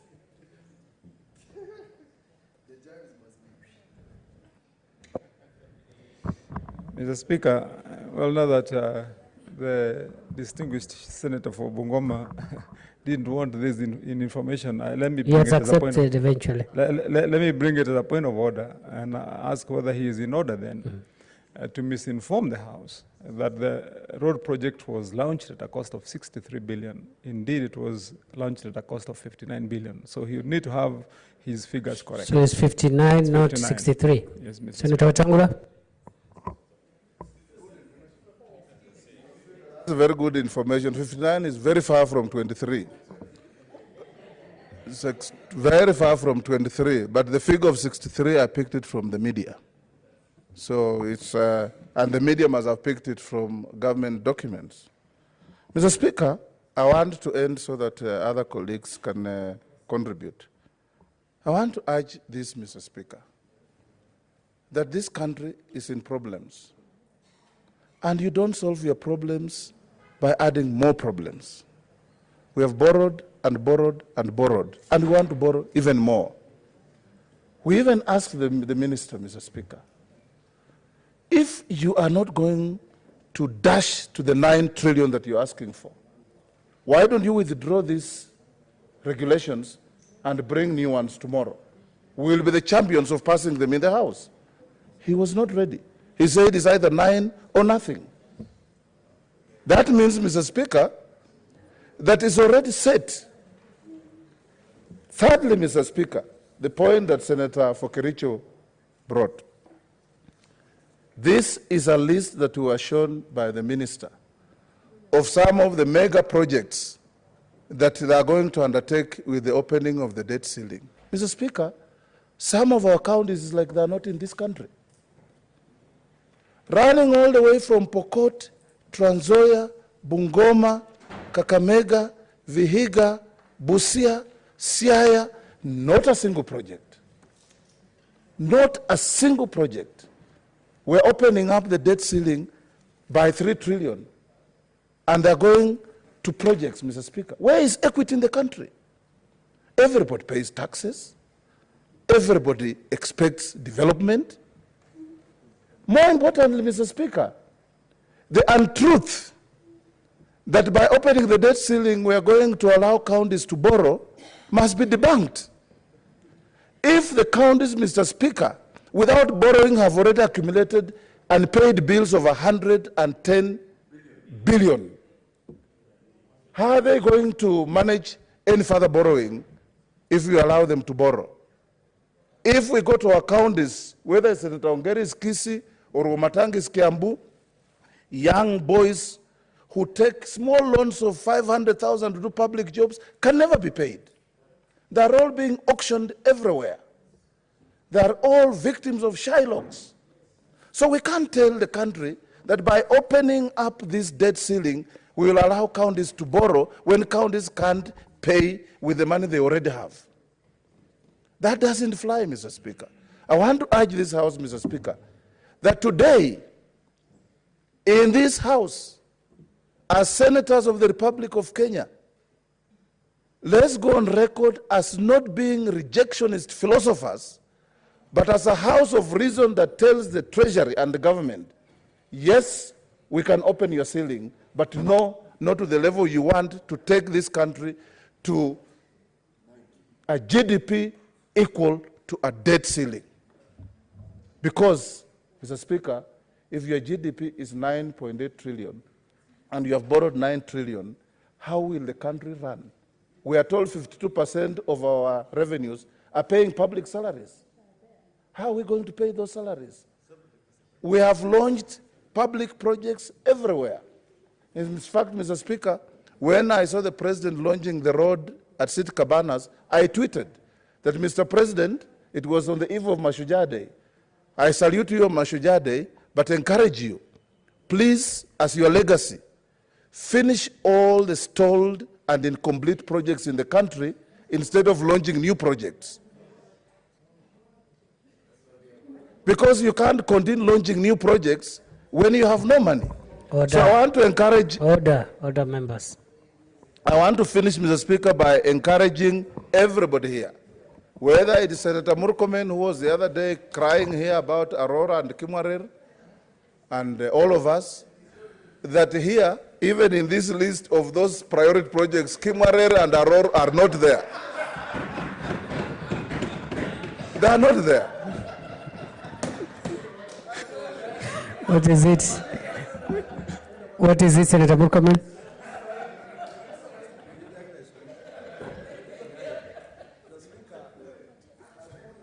Mr. Speaker, is it in order for Senator Wetangula, Mr. Speaker, to reduce petitions and defense we make here on behalf of our counties to crying, Mr. Speaker?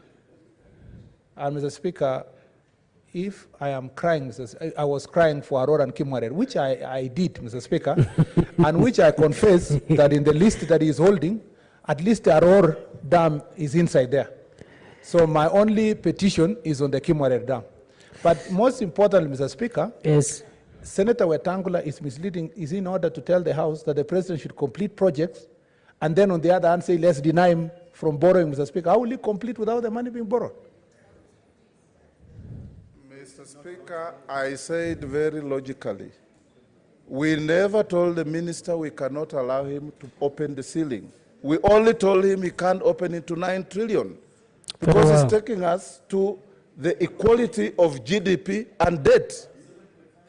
7.5, in fact, the committee, Mr. Speaker, as I finish, if you give me 1 minute, yes, the committee of the National Assembly had approved 7.5. Then when they went to the floor, as you said, every means necessary was applied. They were whipped. Just say they were whipped. And they quickly transformed from Saul to Paul, and lightning struck them, and they changed their mind. Mr. Speaker, I want to encourage, especially the Senator for Baringo, whom I am very impressed has sat in the chamber the whole afternoon. I have no doubt Order. Senator that he's Wetangula, sitting here, Mr. Speaker. don't you expect Senator Gideon Moi Kenya to sit through the afternoon? Mr. Speaker, he normally does, but he doesn't have that extreme patience. So I want to encourage Mr. Speaker that he will vote with the people of Kenya against an extra burden of debt. And Mr. Speaker, I beg to oppose.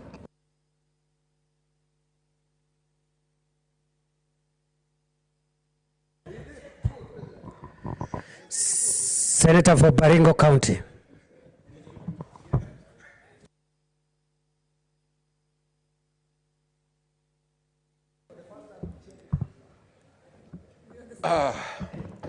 Mr. Speaker, thank you very much for giving me this opportunity to contribute on this very serious matter.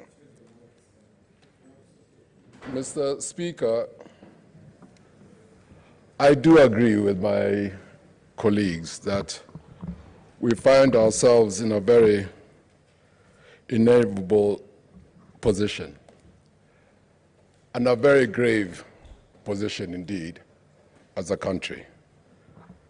They say that in 2013, the public debt was around 2 trillion. Less 1.8 or so trillion, 1.2 trillion, I've been told. My records say 1.8, but 1.2. By July, we had reached threefold to nearly 6 trillion. Mr. Speaker, this, of course, is totally unsustainable. At the rate that we are going, Mr. Speaker, it will be impossible to conduct any meaningful economic activity. Having said that, Mr. Speaker, we have to face the facts. The fact is that we find ourselves in a position that we do not have funds to complete the existing projects that we have.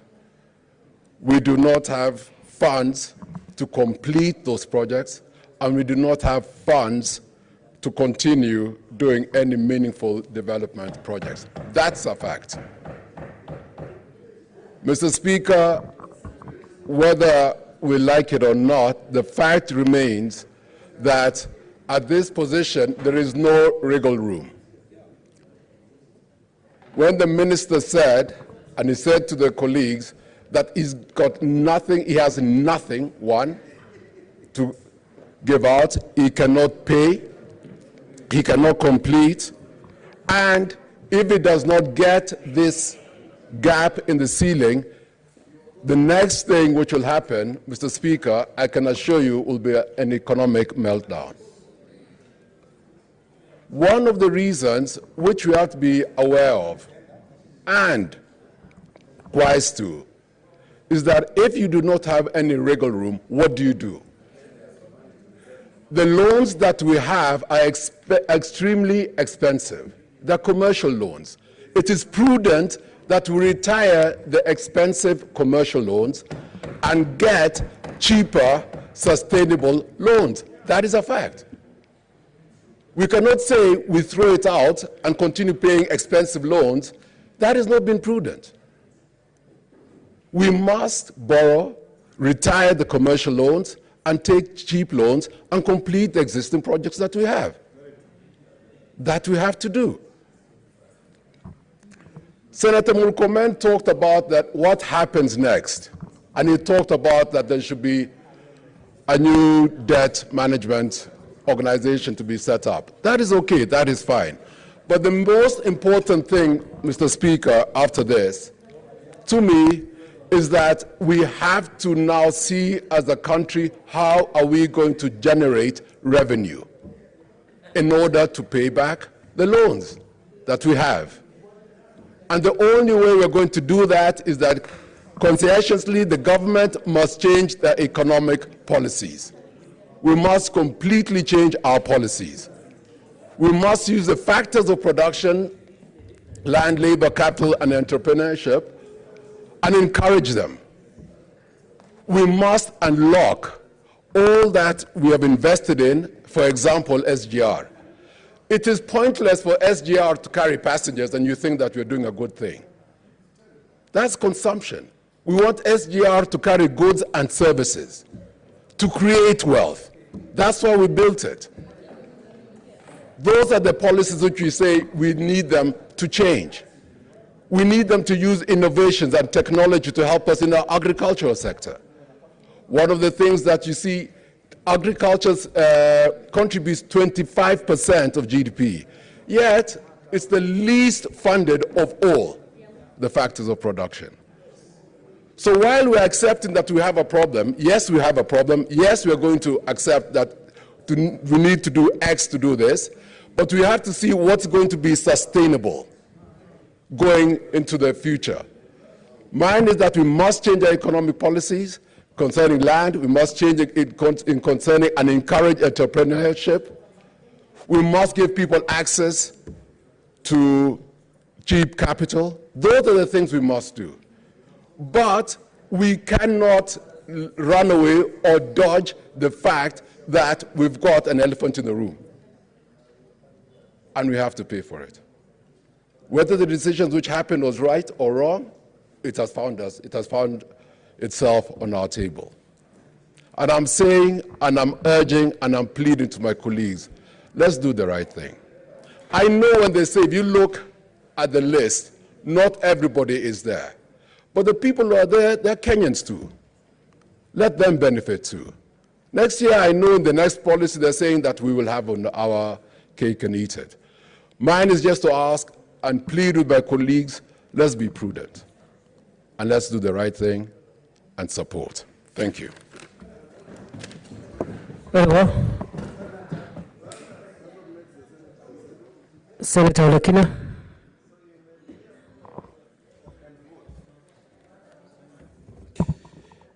Thank you, Mr. Speaker, sir. Mr. Speaker, sir, I rise to make my contribution on this very, very, very important motion.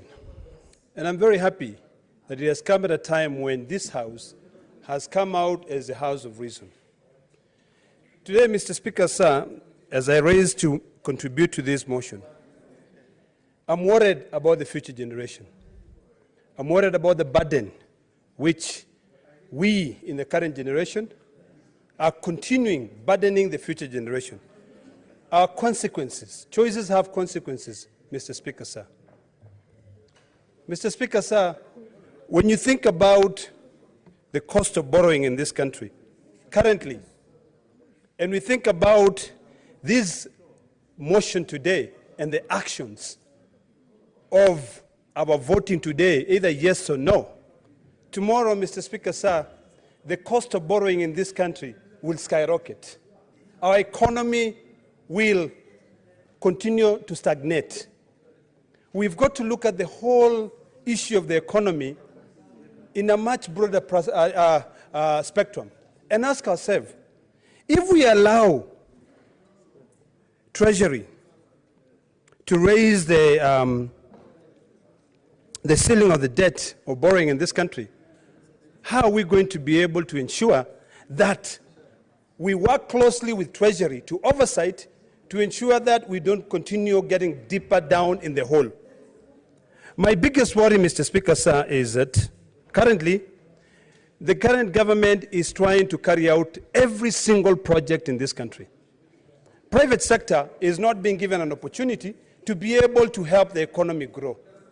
Monopoly, Mr. Speaker, sir, is something which is being encouraged with the heavy borrowing that we are borrowing. Mr. Speaker, sir, I was looking through this report, which has been tabled, and by looking at the rates, interest rates that the government is currently paying from commercial bank, it worries me. And this is the point where I agree with Senator Gideon Moi that we must retire these commercial loans. When you borrow, and you're borrowing in foreign currencies, Mr. Speaker, sir, and the interest rates are as high as 7.5% from a bank called Citigroup Global Market Europe, all the way down to some SoundCan Corporation of about 6%, it worries me. We have to figure out how are we going to be able to control our debt? How are we going to be able to manage that debt? So that, because we have put ourselves in this situation where we want to support the Big Four agenda, where we are allowing government to get into what the private sector does, construct houses, then we have to figure out and ask ourselves whether we can really continue borrowing or whether we have to change the entire policy. Mr. Speaker, sir, I think it's a high time that this House send a very strong message to Treasury and to the executive that the Big Four agenda may not succeed. And I think it is a high time that if we are going to allow Treasury to continue borrowing, then by all means, we have to be willing to say no to certain projects being constructed in this country. Like the housing. I've seen in the list of the projects which are supposed to be paid by the borrowing, housing is number one. Why not leave that to the private sector? Mr. Speaker, sir, the problem we are putting ourselves in is that we are not scrutinizing every single document which is being provided to us by Treasury, being allowed because of monopoly. So I think as we vote for this, we have to be prepared and we have to tell Kenyans that the cost of borrowing, even locally, will be higher. The interest rates locally will be higher. There's no way we are going to allow the government to borrow more and then we expect the interest rates to go down. We have to be realistic and tell Kenyans that even this interest cap that we are talking about, it will have to go away. It will have to go away because, Mr. Speaker, sir, next year, the majority of the budget of the Kenyan budget will be to repay the loans. It is sad, but it's a reality, Mr. Speaker, sir, that we are part of that generation which will burden the future generations. Although I do so with a very heavy heart, because there's really nothing I can do. I have to support this, because one of the things that I've learned in this parliament, Mr. Speaker, sir, is that although it is shameful, and I have to be honest, I stand by what Senator I say. Manga. Order. It is quite sad. Order. But it's a reality, Mr. Speaker. It is a reality. We are living in an economy where it is slowing. It is completely slowing down. People are suffering out there, Mr. Speaker, sir. I have never in my life got into a point where when you go in and you try to buy someone a drink, you expect them to buy you another drink. They tell you, boss, I have not been paid for the last 1 or 2 weeks. This economy is slowing down. So we have to bite the bullet, but allow Treasury to raise the debt, the ceiling debt, but the debt ceiling, but try to encourage them to leave private sector to help build this economy. Mr. Speaker, sir, I rest my case.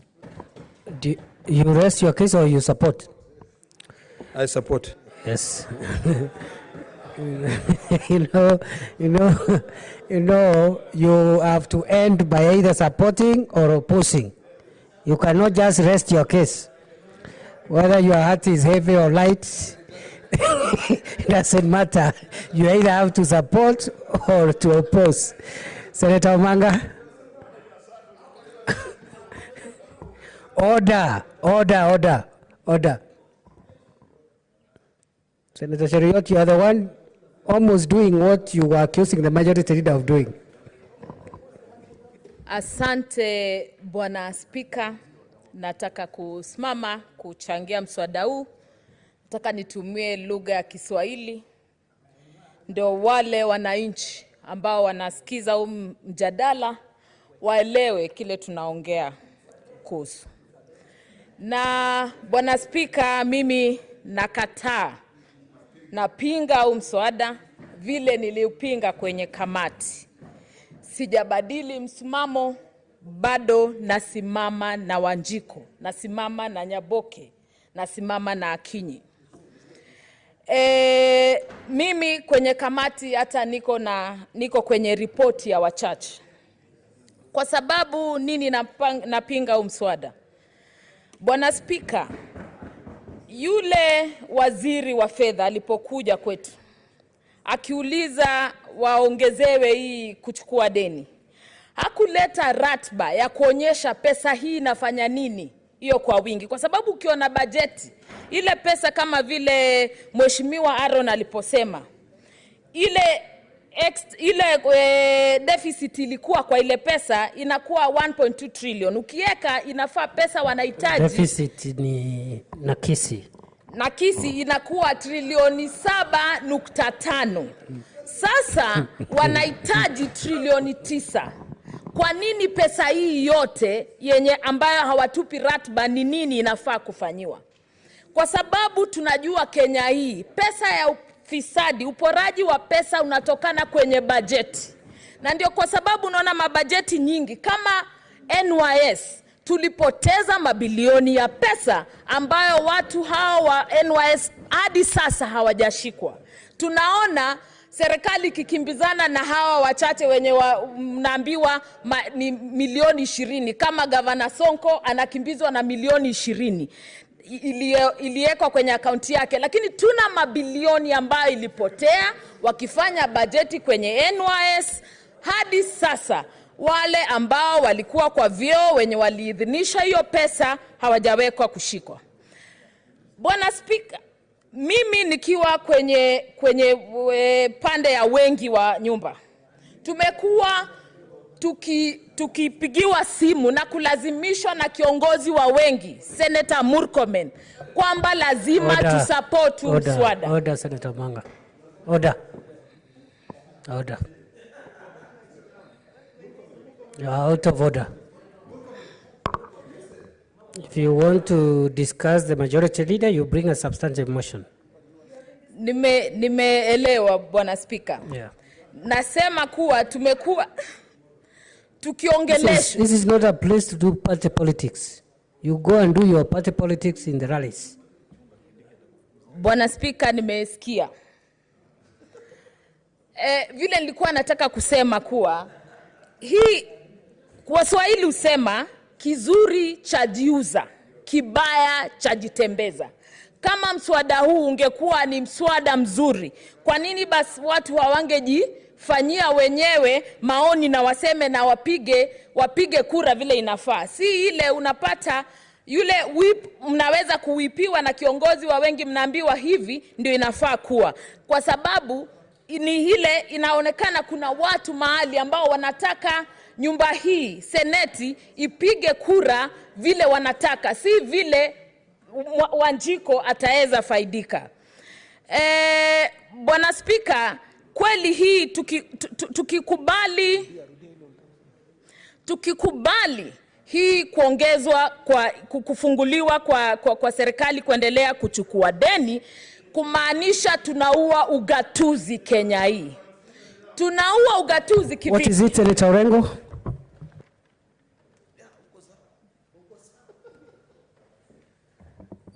Bwana Spika, umeelewa vile Mheshimiwa Senator ambao alikuwa akiongea amesema, Senator Manga, ya kwamba wanashurutishwa. Pengine hakutumia hiyo neno, lakini yale ambao amesema ni inamaanisha kwamba wanashurutishwa kupiga kura na kuzungumza. Hii mambo ambayo lazima irekebishwe, kwa sababu katiba yenyewe inasema ndani ya seneti ama bunge kuna uhuru ya kuzungumza na kupiga kura. Sasa inaweza ikasikizwa huko nje kwamba kuna wengine hapa ambao wanashurutishwa, na mimi sijasikia yeyote amesema yale ambayo imetoka kwa midomo yake ni mambo ya kushurutishwa. Seneta lazima aeleze kama yale ambayo anasema ameshurutishwa na Senator Murkomen ama ni yale ambayo anafikiria yeye mwenyewe. Now, Senator Manga, wait. You see, Senator Orengo, I heard Senator Manga saying, or explaining what has transpired between her and her colleagues in her side of the House with their leader of majority. And I was very clear. I told her if she has any information suggesting that the majority leader is breaking standing orders and the Constitution, she should bring a substantive motion. What I will not allow is her to use the time provided to debate this very important issue to take part or to perpetuate political party politics. Because what happens among political parties out there is not our business. But if anything has been done that is contrary to standing orders of the Constitution, the procedure is to bring a substantive motion to discuss the majority leader. And I'm sure, I suspect, Senator Manga, that's not the direction you're going. Otherwise, party politics, you go and do out there. That's where you are whipped and de-whipped. And you know, parties have ways of whipping and de-whipping. And they are allowed by law, outside, not here. So, conclude your remarks, Senator Manga. Bwana Spika, nina huzuni sana kwamba kwa hii nyumba kwenye seneti mwezi uliopita tumekuwa kwenye vuta ni kuvute na nyumba na National Assembly kwa sababu ya ugao bunge la kitaifa na bunge la kitaifa kwa sababu ya ugao ambao unaenda kwenye county. Na tukikubalia serikali ifungue ichukue deni zaidi, mwaka unaokuja tutapata pesa kidogo, hiyo mwaka mwingine mtongo na mtongogo tutapata pesa kidogo zaidi. Kwa hivyo inamaanishaje? Sisi hatukuwa wa kweli kama tutapitisha hii tukisema tunataka kupigania ugatuzi, tunapigania pesa nyingi ende kwa county. Mathayo. You're not doing very well, Senator Manga. But let's hear what Senator Mathayo has to say. Asante, Bwana Spika. Bwana Spika, singependelea kabisa kuingia katikati ya dadangu katika heshima. Kuingilia.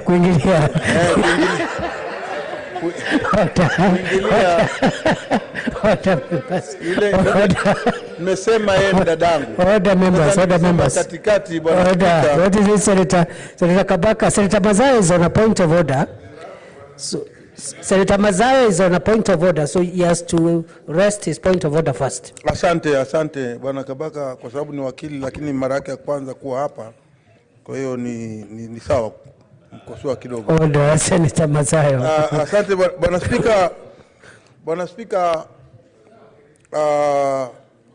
dada yetu Senator Omanga amesema mtondogo. Hiyo ni lugha ambayo hatuwezi kuifafanua kisawasawa. Sijui kama ni sawa, angesema ni kesho kutwa, halafu afike mtondogo. Asante Bwana Spika. What is it, Senator Wetangula?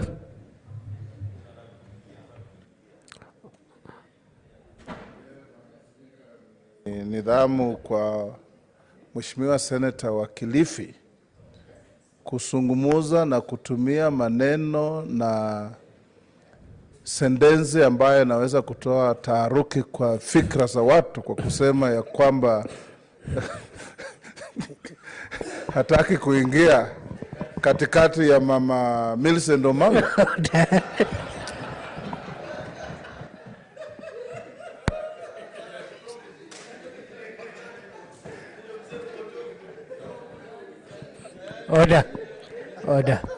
Order members. Senator Manga, can you conclude?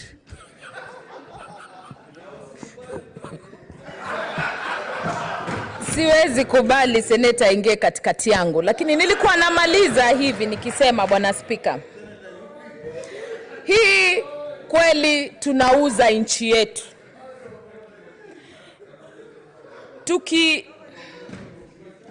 Ningemalizia nikisema hivi kabla maneno hayajanipotea.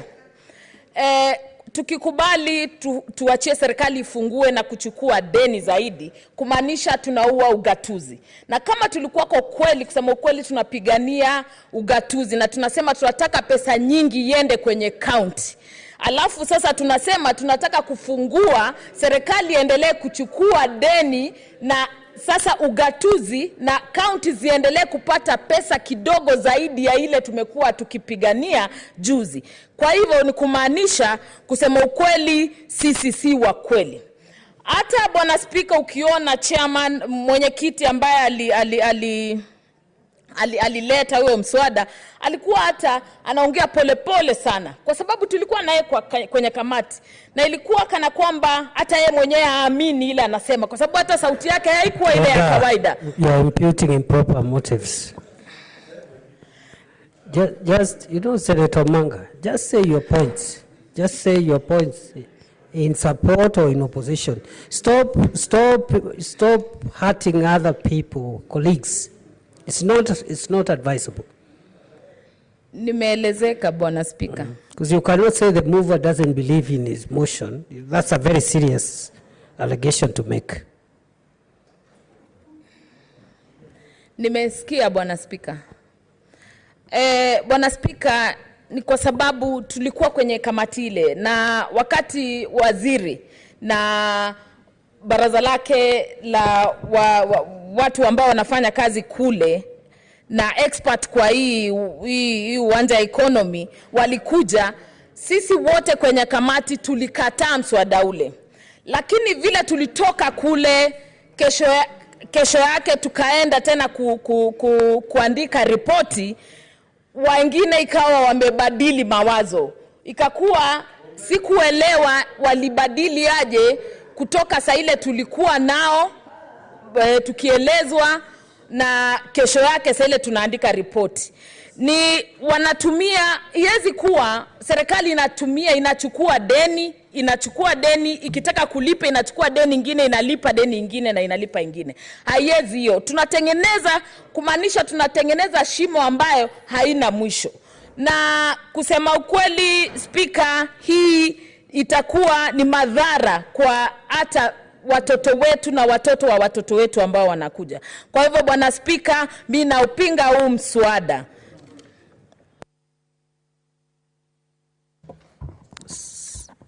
Senator Kabaka, approach the chair. Senator Charagai. Senator Kabaka, approach the chair. Thank you, Mr. Speaker, for this opportunity to contribute on this motion that has been brought to the House.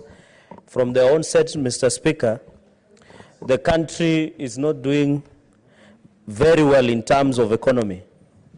And Mr. Speaker, I want to go into the history from discouraging Kenyans and the government from this treacherous, slippery, and dark path of borrowing in an insatiable way appetite, Mr. Speaker. Mr. Speaker, you have heard my colleagues are saying as of June 2019, our public debt was standing at 5.81 trillion Kenyan shillings.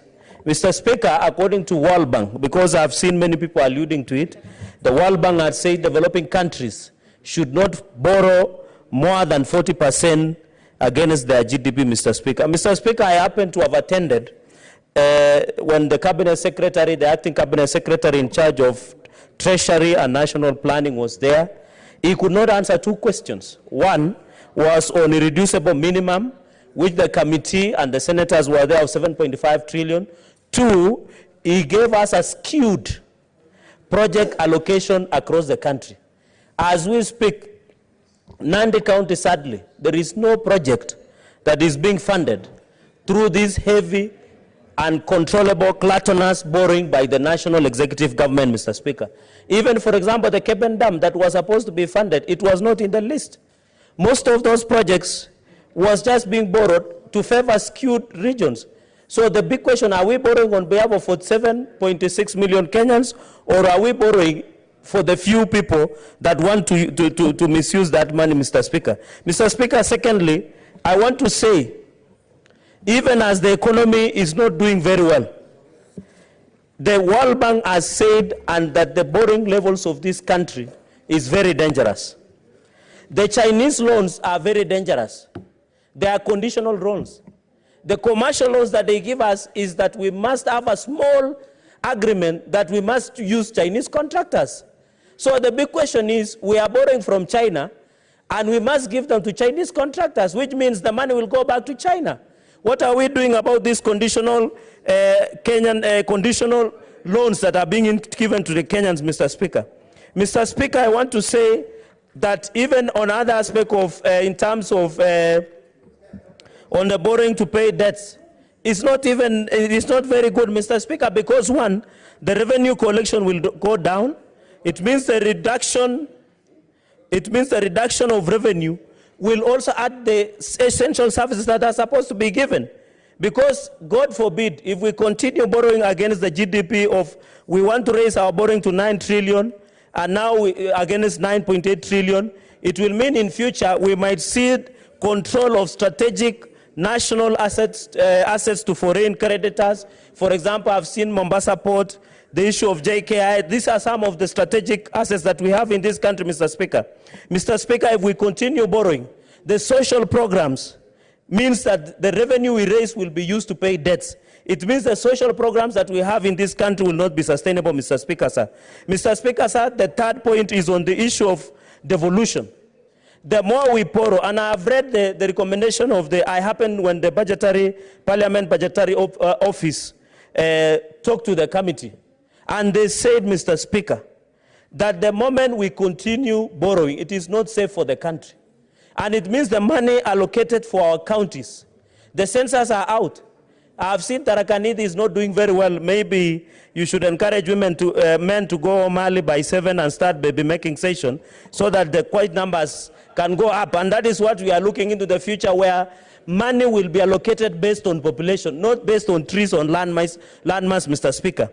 Mr. Speaker, on the issue of interest of loan, it is so sad that the country we have the highest number of unemployed young people. In this country, more old people are being given jobs as opposed to young people. We are telling young people to take loans, yet we want to remove the interest of those loans. It means these young people cannot borrow and go to do entrepreneurial opportunity, Mr. Speaker. Mr. Speaker, as I conclude, Mr. Speaker, if we have to cure this issue, I want to tell the government, even as they want to increase this borrowing to 9 trillion, that vitu ni different kwa ground. Where I come from, Mr. Speaker, a liter of milk is being sold at 20 shillings per liter. The T-bonus is doing badly. The maize is doing badly. The economy is not doing very well. Kenyans do not have money, Mr. Speaker, and yet we allow government to continue borrowing. We are not against the treasury, we are not against anybody. But this is the right time in the history of the Senate to stand with Kenyans and say no to uncontrolled, gluttonous borrowing by the government so that our economy will not do it unexpected, Mr. Speaker. Even the value addition we are doing. I would have expected even this borrowing should have happened, Mr. Speaker. We should have, even the Cabinet Secretary, Acting Cabinet Secretary Kuri Yatani, should have told us that he's borrowing even to resettle the Mau evictees. Now the evictees are being evicted and no one is talking about them.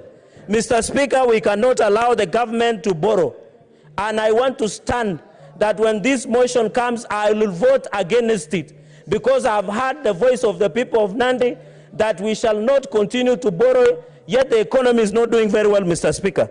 Mr. Speaker, as I conclude, even as we look at the on-source revenue by the counties and the revenue collections that we have, even as we look at the increased investment in human capital to promote entrepreneurial, and the government has been trying through technical training, vocational training centers, Mr. Speaker.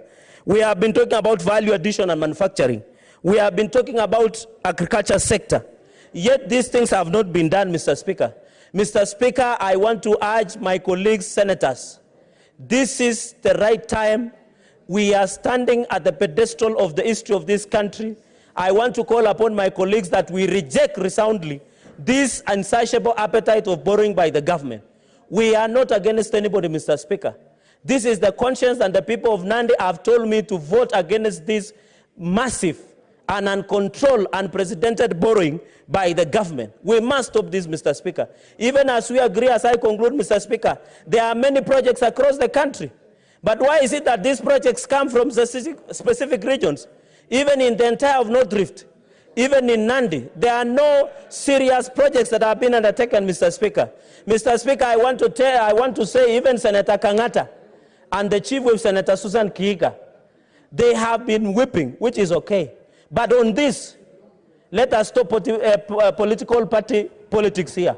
Let us vote with Kenyans. Kenyans will not forgive us if we continue to borrow simply because we want to please our political parties. Let us vote based on conscience and to protect Kenyans, because vitu ni different kwa ground. I thank you, Mr. Speaker, sir. Senator Kabaka.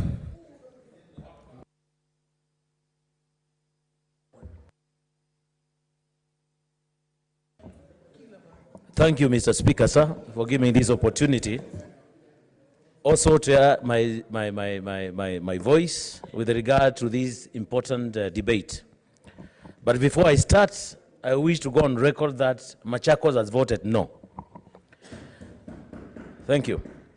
Mr. Speaker, sir, a lot has been said, and I don't want to repeat or to be accused of what we call tautology, trying to repeat what other good-minded senators have said. But one thing is very clear. Borrowing is no bad. But the problem is, does this country have what we call both physical and monetary discipline to handle these enormous, ceiling they are requiring us to approve, the 9 trillion? My answer is no. Simply because of the history of corruption in this country. We normally say that, for those who sit with us in the finance budget, that very clearly money is stolen at the time of doing the budget. And this is our fear for those senators who are voting no. We may be few, but the truth will be told.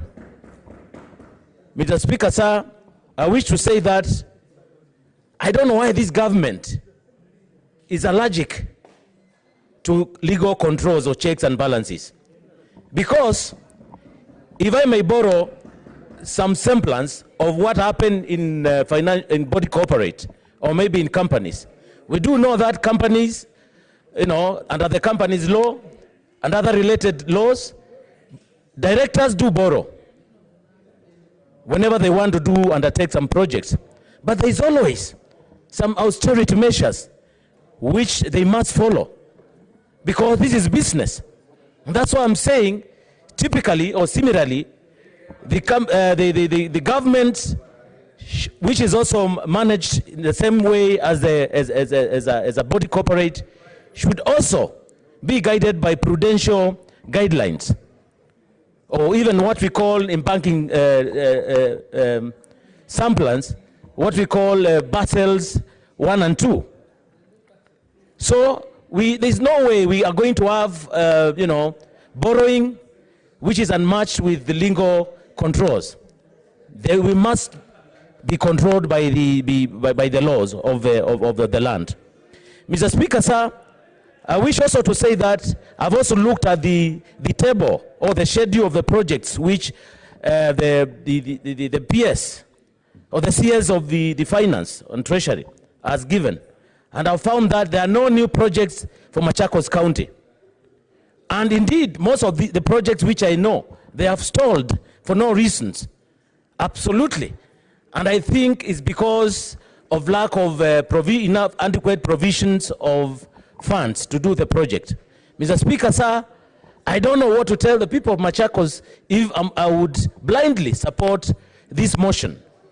If at all, we are not going to see cost-benefit analysis of it.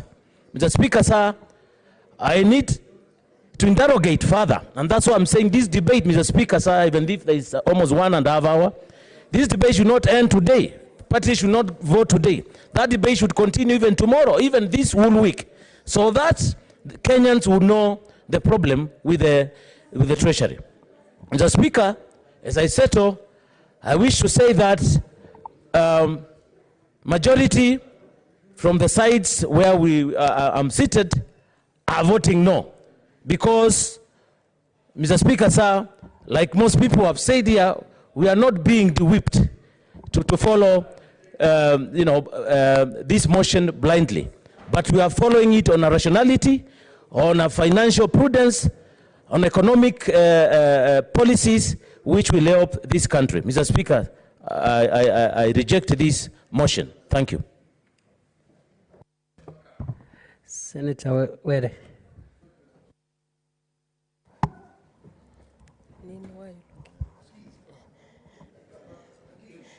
Thank you, Mr. Speaker, for the opportunity to contribute to this motion. And on the onset, I want to say that I oppose the regulations that seek to amend the PFM Act. Mr. Speaker, I would first want to say that I'm a very happy person today for this reason, that my party ANC has been vindicated. For a long time, my party leader, Honorable Musalia Mudavadi, has been talking about increasing debt and its effect to this country. And Mr. Speaker, now the chicken have come home to roost, and that is where my happiness lies. But that aside, it is sad for this country where we are taking it if we allow, if we open up the debt ceiling by more than 50%. Mr. Speaker, the Committee for Finance has told us that they asked for the Treasury for a debt restructuring formula. What is it they have done to restructure the debt that is there now? They were not given that information. So who are we then to allow them to increase debt, which they cannot manage? Mr. Speaker, I would like to speak like a normal Kenyan. Maybe Kenyans will understand. In this country, we have something called Shylocks. And Shylocks offer the highest loans, especially to desperate people, and they take advantage. So, Mr. Speaker, if you have loans from a Shylock or two, you don't borrow from more Shylocks, because that will sink you. And that is where we are. That is where we are as a country, Mr. Speaker. And this kind of borrowing, Mr. Speaker, is going to distress our people. A friend of mine, his name is called Edward Omungala, has actually written about how we need to brace ourselves for the days to come. So in essence, this bracing of ourselves is saying that we are in a deep hole, and we cannot continue to dig that hole while we are in there. We'll bury ourselves. And therefore, Mr. Speaker, I oppose vehemently the idea brought about by this motion that we open up or we revise our debt ceiling to increase it by 50%. Mr. Speaker, this country is suffering from something called corruption. And we have institutionalized corruption to an extent that opening up this ceiling is going to make it possible for more corruption to occur. We have not been given projects that cover the whole country that are going to be financed by this extra money we are going to borrow. So how are we supposed to approve something whose benefit we cannot see outright? As representatives of the people at the county level, if we are not seeing the benefit to our county, why should we give them money? Mr. Speaker, we should note that the devolution of counties is for the people and it's not for governors. So governors may accept something, but that is for their own personal selfish interest and not necessarily for the interest of counties. So as Senate, we represent counties and not just governors. Governors are holding the counties in trust for the people, just like we do. And therefore, we should not accept to increase debt just because governors have said they want to do so.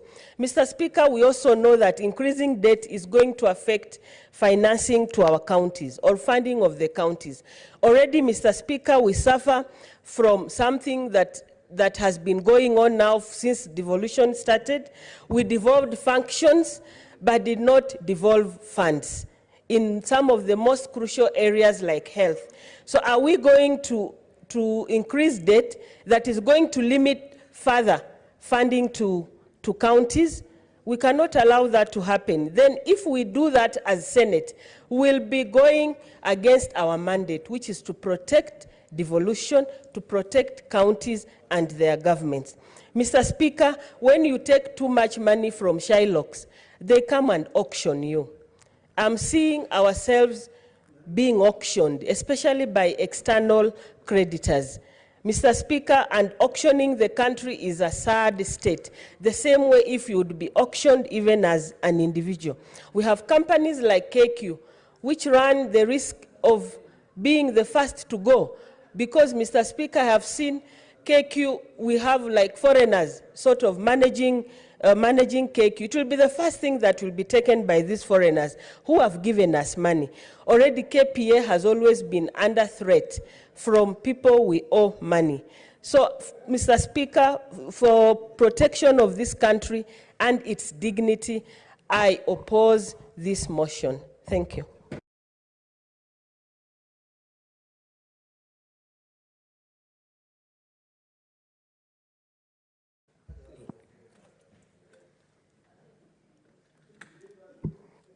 Thank you, Speaker, for giving me this chance also to contribute to the ongoing motion. Let me say from the onset that I support. And I'll give my reasons for supporting. Mr. Speaker, sir, I agree with the cry in the House and in the country that things are difficult, and they are difficult at the moment. I also want to agree that the projects which have been built in the country, quite a lot of them, they have been overpriced because of the corruption that we all know has existed in the country. But then at the same time, the government has taken action on corruption, which we all support, and those people, most of them have been taken to court or on the process of being taken to court. And we do hope that indeed they will be held accountable by the courts and pay back to the state.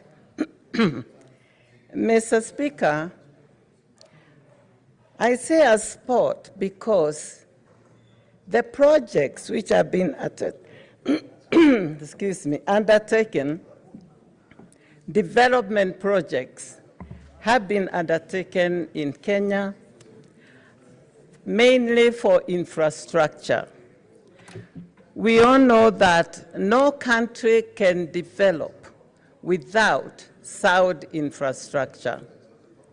We also know it is a fact that taxes which we pay or any country can never be able to develop enough infrastructure without borrowing.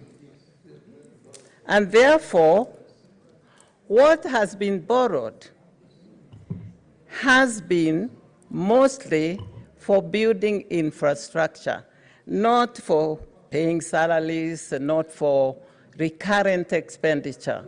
It's for development. And if we want to grow and to go to the next stage, as we are now, from being called underdeveloped or developing world, we have definitely to put a lot of focus on infrastructure. And that is what this government has done. Borrowing, if we can remember even what happened in America after the Second World War, President Hoover, President Roosevelt is the one who built most of the infrastructure after the World War II. And the masses were complaining because there was so much poverty at that time. And even those who have seen the film on President Roosevelt, people were walking on the railway because even transport they could not manage. He built Hoover Dam, and a lot of complications and complaints. But today, Hoover Dam is part of what opened up the West and central states of the United States, the Middle West. Those infrastructure projects he did is what propelled America to where it is today. And I think the vision of this government has been infrastructure to propel our country to higher heights. But indeed, some of the people, as always, decided to take aside some of the money that was meant for development. But we cannot say that development was bad because some people stole. I agree on opening, on allowing the request being made by the Treasury. Because of what has happened, we cannot let our country come to a standstill. Because if the minister has said, we need this to be able to move forward, or we need this to be able to borrow and pay the expensive loans and borrow cheaper loans, it does make sense. What is the alternative? What we should be doing for those who are objecting is giving what is an alternative for the way forward. Yes, we suffer, people are suffering today. Yes, there are not enough jobs. But what is being built today, the infrastructure, is what will open up for the jobs tomorrow. And I want to believe that the future, our future generations will be happy with the development that is done, with the infrastructure that's being done, and they will be able to pay for whatever loans, if we haven't finished paying for them, because the means will be there. We cannot say that we stop there, where we are, and start going backwards, because we are afraid of taking loans, more loans. And all countries, even Europe, even America, takes loans, even has taken loans from China. What's wrong with a developing country also taking loans, not from Europe, who are taking loans from China, so we are taking the loan secondhand? We have a right also to shop where it is best to shop. Why does America, a big country, take loans from such countries as China? If China called American loans today, they would also be in big problems. So let us not be intimidated. Let us not stop developing our country, getting to the middle income bracket, or even better, the second world, because of being afraid to take loans. Because no country can develop with taxes. When the government increases taxes, again, it's hue and cry.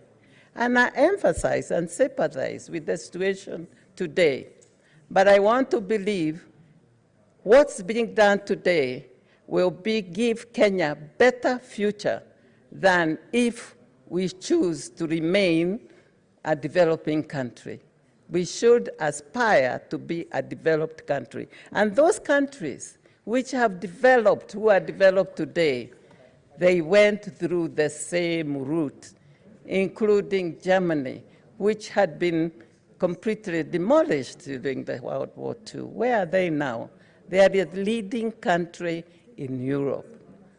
And we are the leading country, if not one of the leading countries in Africa. And with those remarks, I want to strongly support this motion and to ask my colleagues, please let us give Kenya a chance also to develop. And let us also explain to our people why we are where we are and support the government. Thank you. Thank you, Senator Mugo. Senator Linturi. Speaker, for this opportunity to contribute to this very important motion. Mr. Speaker, I want to remind the members of this House that some time back, in the year 2017, Kenyans woke up very early to elect us as their representatives. And Mr. Speaker, the power of the people is only demonstrated or exercised once every 5 years when they have an opportunity to elect leaders, because we are supposed to be accountable to them, and that's why they cede their authority or their power to us. When, Mr. Speaker, this happens, it is my considered opinion that we are supposed to exercise that authority of the people for their good and for the good of this country.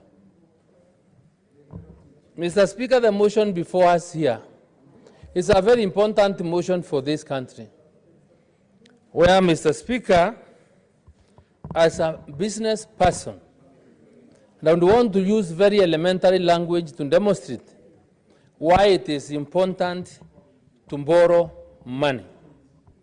Mr. Speaker, we borrow money for us to increase our working capital for us to do business. We borrow money or we restructure debts so that we can create capital by expanding the period by which we are supposed to retire those debts, so that we can be able to meet the immediate business needs, so that we can be able to have an healthy environment to do business.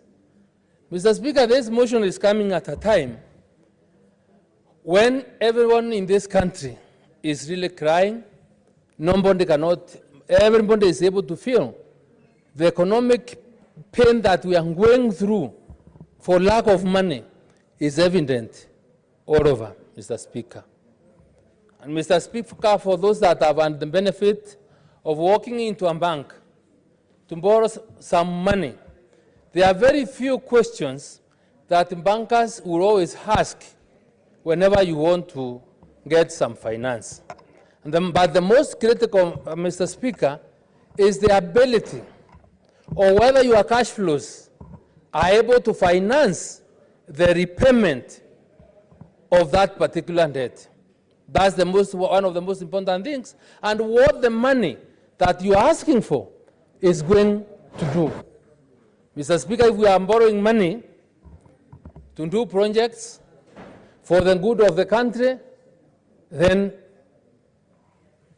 with returns, putting in money that will stimulate the economy to the extent that we will be able to raise more revenues as a country to support the repayment of the debt, then that kind of debt, in my view, would be prudent in such circumstances. Mr. Speaker, I have heard many speakers trying or saying that when Treasury appeared before the committee, they were not satisfied, or the Treasury did not satisfy the committee in terms of what the money was supposed to do, how the money would be repaid, and Mr. Speaker, in the absence of such information, then it will be completely wrong for us as the people's watchdog. It will be an act of irresponsibility on our part. What is it, Senator Murkomen? The Speaker, I apologize to Senator Linturi, but because of the interest of time, permit me, Mr. Speaker, to move a procedural motion for extension of time, like you've already permitted me with your permission. Yes. Honourable Speaker, I beg to move that pursuant to Standing Order 31(3)A, the Senate resolves to extend its sittings time until conclusion of debate of the motion in order number 8 in today's order paper, and ask Senator Kiika to second. Senator Kiika.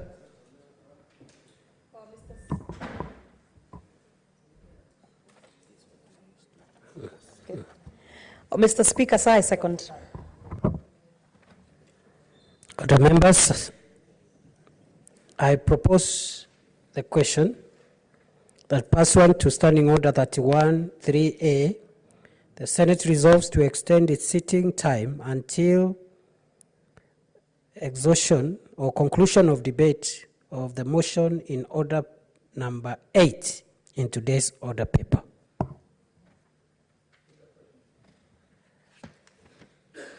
Order members, I put the question.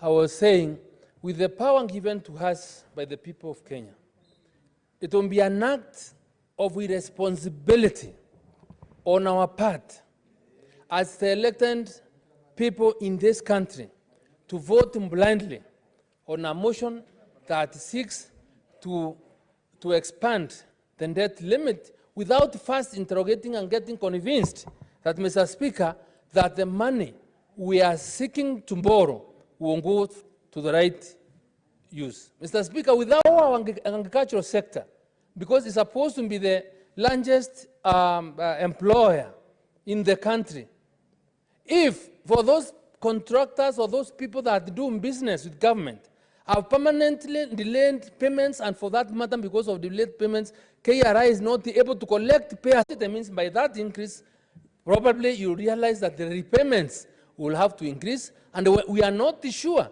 whether the money, if so taken, will be able to be used in the Speaker. We saw, and the report, some of the report that was brought to the committee by the ministry itself that time was certain or a number of equipments were delivered to certain hospitals. Counter-checking on the ground, Mr. Speaker, what we found was completely opposite.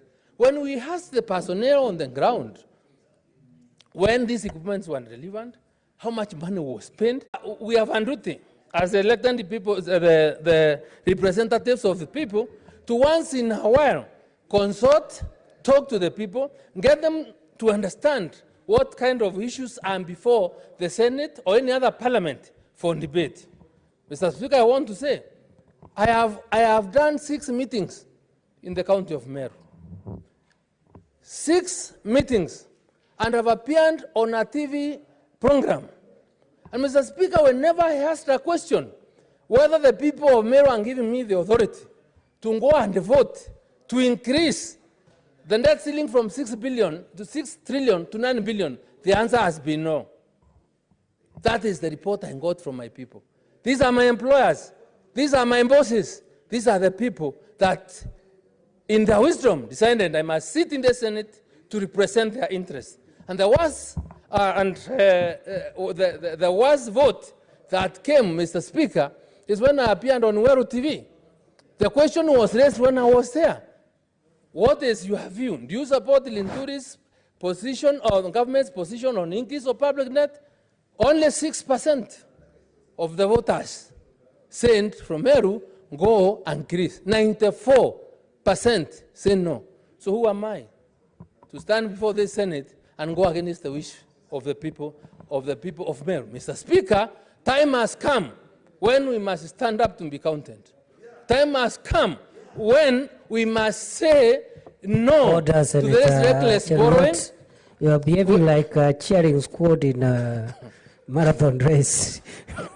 Time has come, Mr. Speaker, to resist. Assume your seat and celebrate with dignity. Cheer with dignity. Mr. Speaker, I'm saying time has come when we must stand up to be counted. When we must resist, by all means possible, the kind of undue influence, the kind of threats that we receive every day. Mr. Speaker, Orengo will tell you. Senator Orengo? No. Yes, it's a living testimony. If in their time, if they did not rise up to say no to the banned rule of KANU and President Moi, Kenya will not be multi-party. If we can't stand up today to say no to this reckless borrowing, we will get this country into deeper debt. We will be auctioned. Every Kenyan here, whenever you get home, you will just be dealing with.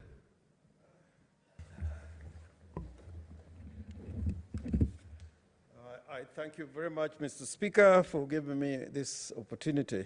I have listened very keenly to what has been said this afternoon. And everything that has been said about what is happening about the Kenya's economy is correct. And it is also true that when the cabinet secretary approached Parliament, both houses of Parliament, on this issue of the debt ceiling, he pleaded guilty in the sense that he did not mince words by saying that we are approaching not only just a debt crisis, or that we had a debt crisis, but we are having a financial crisis. And this is something that has been with us, not today. I mean, the issue of the levels of debt in this country is not a new matter. This is a matter that even during the very first governments, under Kanu and subsequently, the issue of debt has always been a question that has troubled the minds of the people of Kenya and its leaders. Mr. Speaker, if anybody goes to the records in the Hansard, what I've said about debt and borrowing, it has been consistent with a lot of the things that have been said today. The thing that I fear about what people have been saying today, and the only person that I commend of trying to approach a solution, because it's no good as leaders for us to say that we cannot allow the levels of debt to go up without offering a comprehensive solution. What is it that we're coming out with as a Senate? And you see, the tools are not with the national government, it is with Parliament. If you look at the Constitution, the levels of borrowing are things that are legislated by Parliament. It is not lost to me that the ceiling on debt applies only to external debt, the internal debt. There is no ceiling, as it were.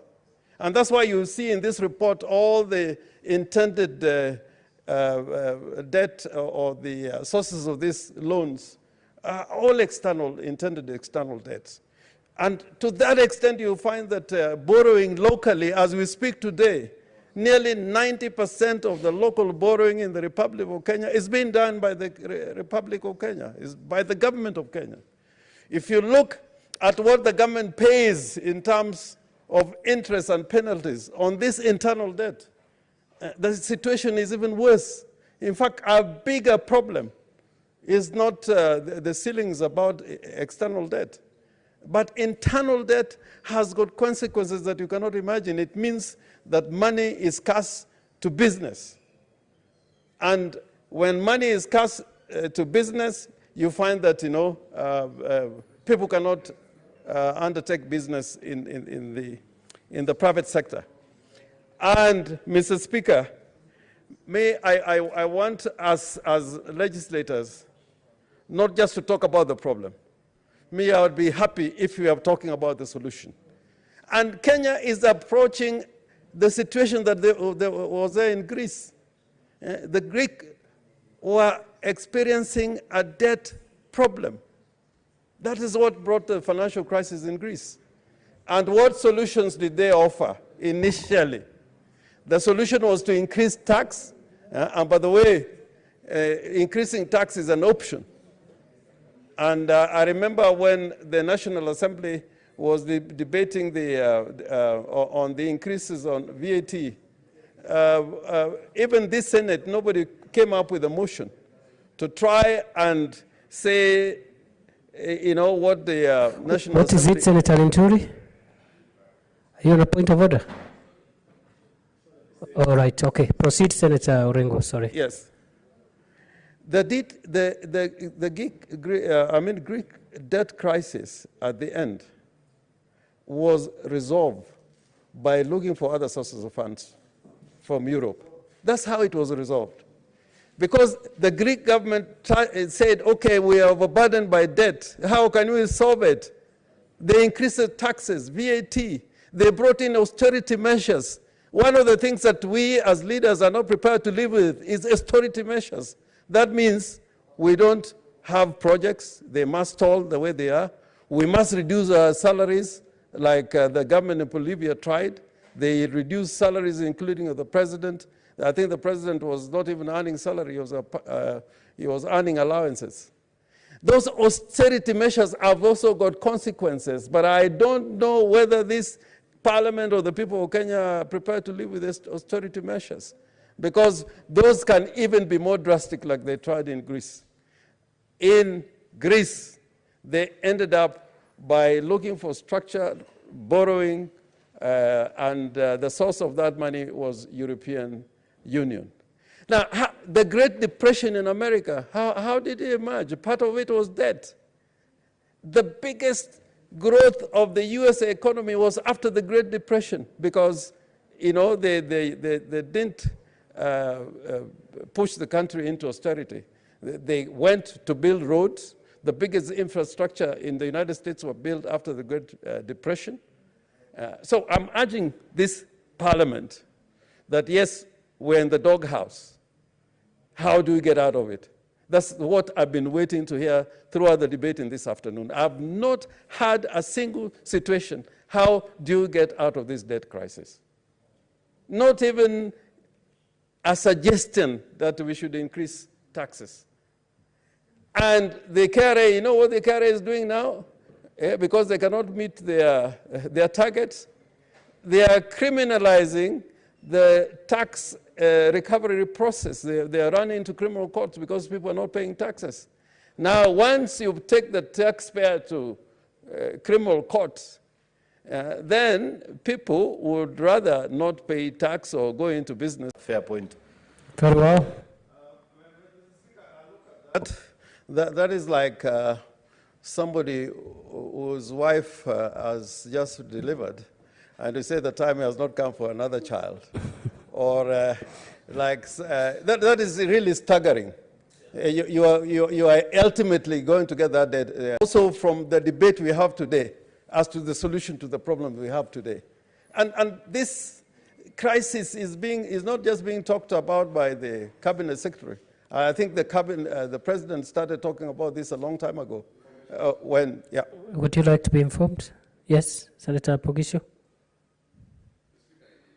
Senator Cheruiyot, being a member of the committee, understands that when you're dealing with regulations, you don't have you cannot amend the report. It's either you pass it or you don't pass it. So these amendments that they're being suggested, Speaker, is not even an option as a solution. So I just wanted to inform him that it is very clear that you have to continue offering solutions, so that the proposal to amend, that is not a solution. Thank okay. You. Mr. Speaker, in saying all this, I want to confess that the government does not behave well in this regard. How they have borrowed, how they have used the money.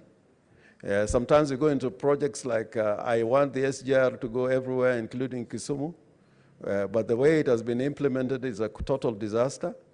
There are many other projects like that which one can mention without end.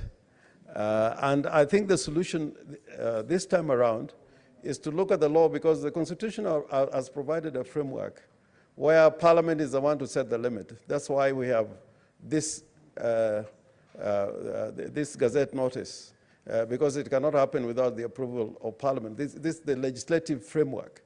But we need a law in place that measures up to what the Constitution desires. Because, you know, Article 211 of the Constitution says, Parliament may make legislation, A, prescribe the terms on which the national government may borrow, not just even the limit, the terms on which the national government may borrow, and B, impose reporting requirements. We don't have that law in place. And my learned friend, Senator Faki, is going to probably address the sub-article 2, which is equally important. There's never been a request by the Senate or the National Assembly on these issues of borrowing. Now, if you look at the Public Finance Management Act, that act needs to be amended, because on the question of management of the public debt, it has been left entirely to the Cabinet Secretary and the National Debt Office.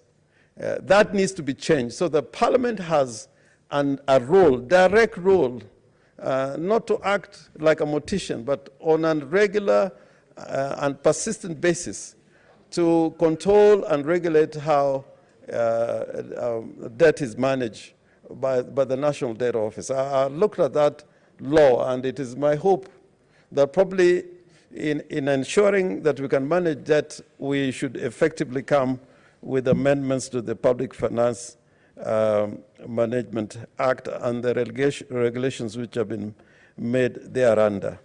And if we go back to what has happened in the last 7 or even 15 years on this issue of debt, I mean, some people are standing here and speaking as if, you know, they're with the people and others are not with the people.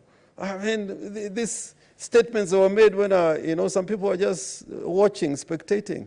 When it was the right moment, the early warning signals were there. They didn't even take that cue to come out with the appropriate legislation. But now that the thing is being brought down, is when they say, no, Wanjiku. Wanjiku required leaders with some element of vision. You don't wait until the problem is at your door. Then you think of solutions. You are like somebody who's, instead of running, you know, to save a sinking boat, you wait for it to sink, and then you said, I swam 100 miles to get the bodies of those who are, and then patting yourself on the back that you're a hero. No, you're not a hero. You should have jumped in the lake when those people are still alive and not dead. Now, we want the Kenyan economy to crash. Obama was not scared when he inherited an economy that was collapsing, that was in debt, even when he was being accused of socializing the American economy, that he was acting as a socialist, that he was giving corporate welfare to General Motors. He stood up in a corner. In fact, I've been saying that probably we had this street demonstration at the wrong time. This is the time. Probably this will be the time. People are demonstrating in Lebanon, in Chile, on similar issues. This probably could be the wrong time, but our worldview is different. Some people want, you know, to have a cadaver, but we want to save the baby. We are like King Solomon. So I am surprised. Even my friend, Senator Aaron Cheriot, I respect you. When you talk, I listen. I never make any noise.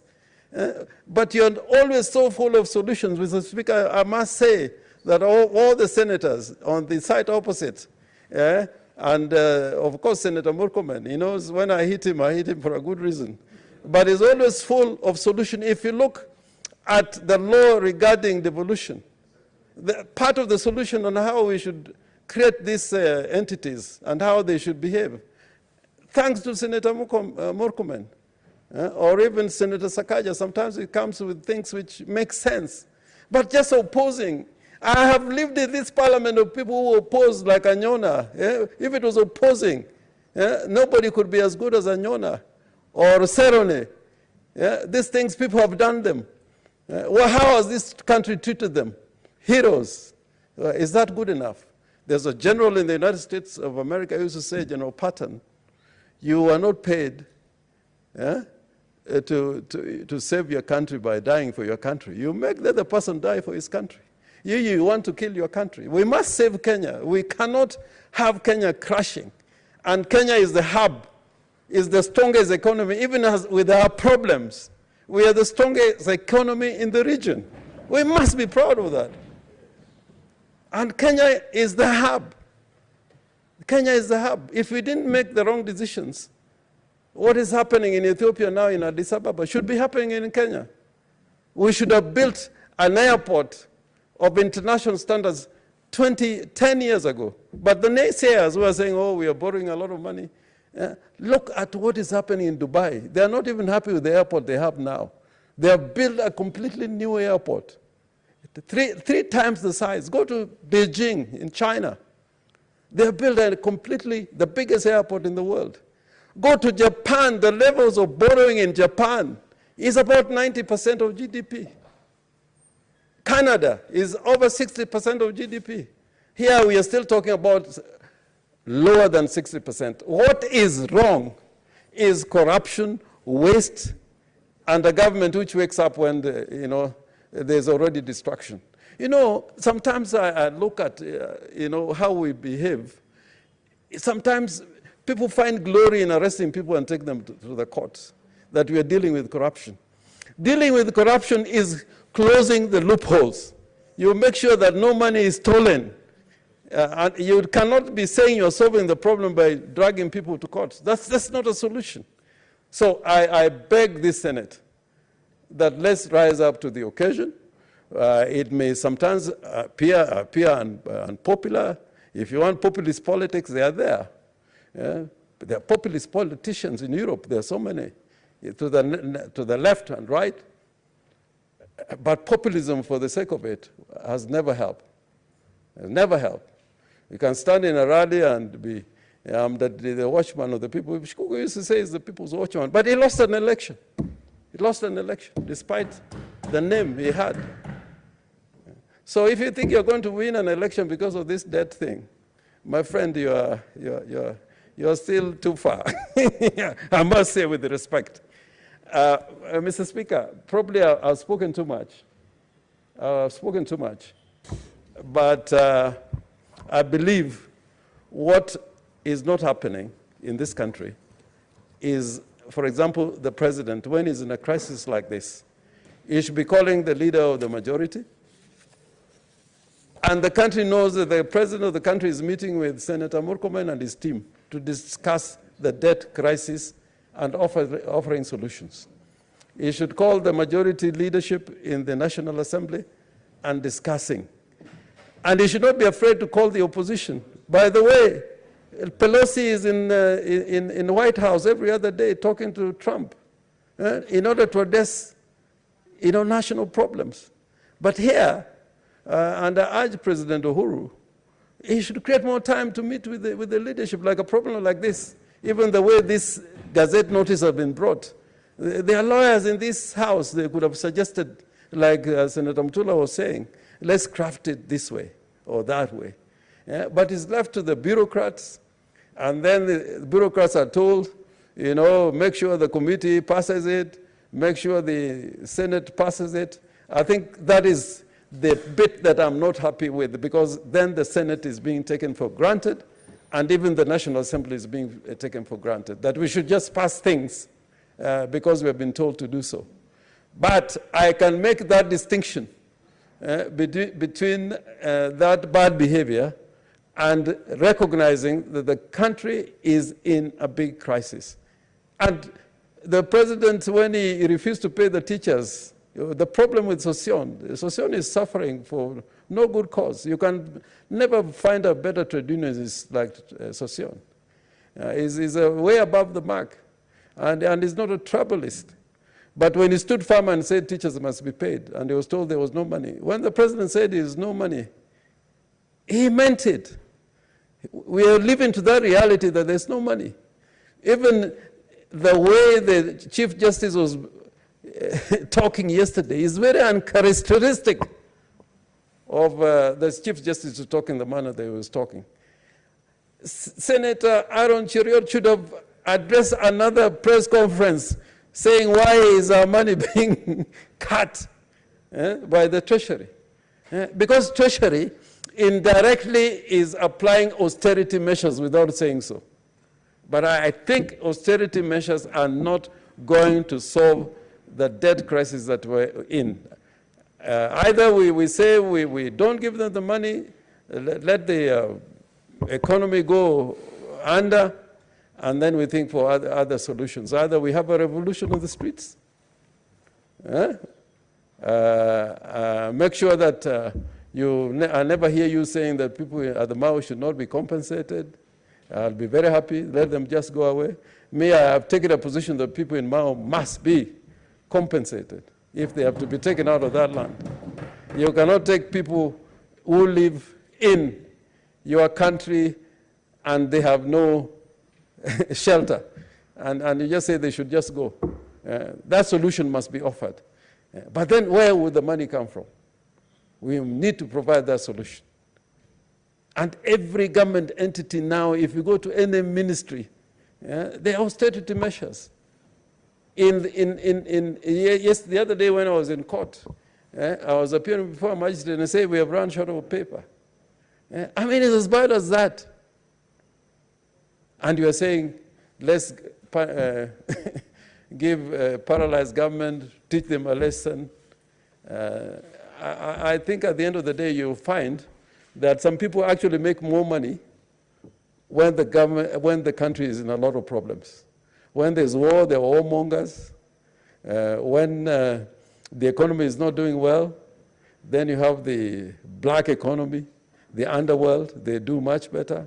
So let's do things in a regular way, but plead with the government of Uhuru Kenyatta that do not just make decisions without giving the leadership some kind of public participation. Even if you are not recognized as senators, we should be recognized as part of the public so that people get to understand why you have to increase the levels of debt. Because a lot of people even in the country, if they knew the reasons why we want to increase that ceiling, probably they will support that position. But I know that if I go to Siaya today and stand at the market in Siaya and tell them, should he have more debt, they will say no. But if there are no drugs in the hospitals, the same members of the public will say, no, we want drugs in the hospital. So let me not belabor the point. I think this is one time that we can come together. What is it? What is it, Senator Cheruiyot? The minority leader has spoken so well and is about to conclude, and there are two words I would wish that he concludes his speech with so that he wraps it up and gives it a very good spirit of what he was saying. The two words are tuko pamoja. Order. Order, Senator. Senator Cheruiyot, you are out of order. You are out of order, Senator Cheruiyot. Completely out of order. Conclude, Senator Orengo, and I advise that we conclude along the lines you and of Mr. your Speaker, debate. you gave very good advice that when we come to this chamber, there are other laws that operate. Out there, we may call each other names, but when we are here, we treat each other with absolute respect. Absolutely. So that's why I think he's still not following the man who introduced him to this house.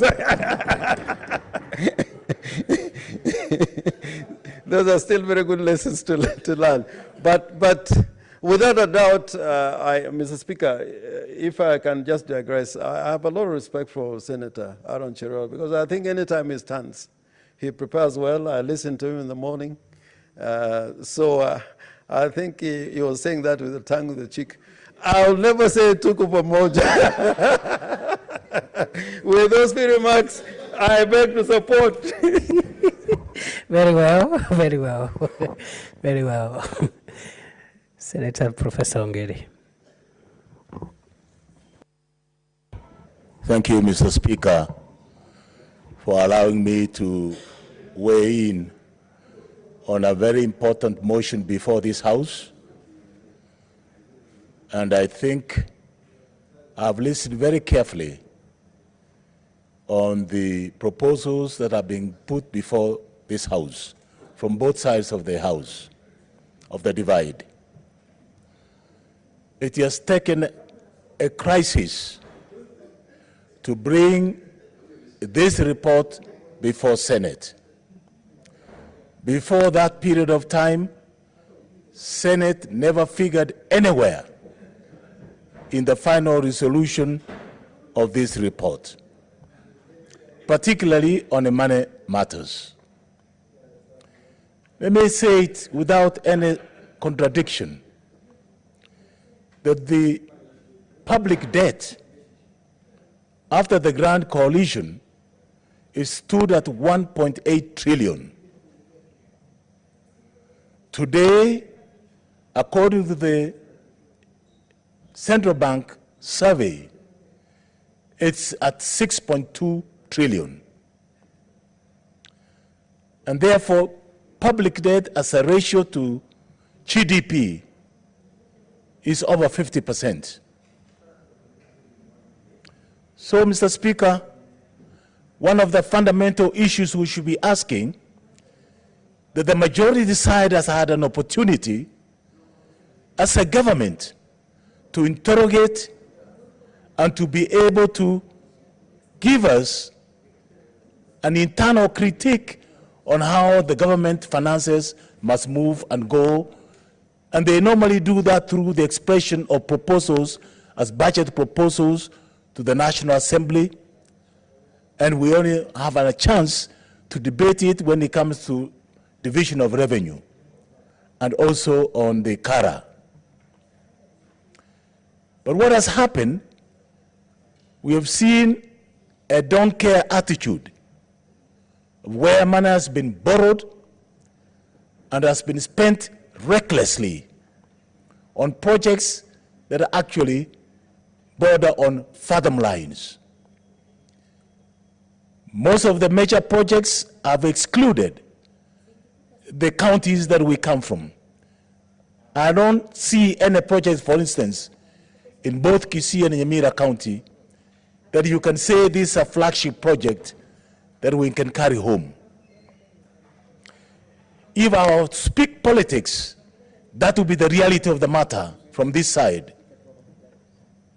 I'll be agitating for a position.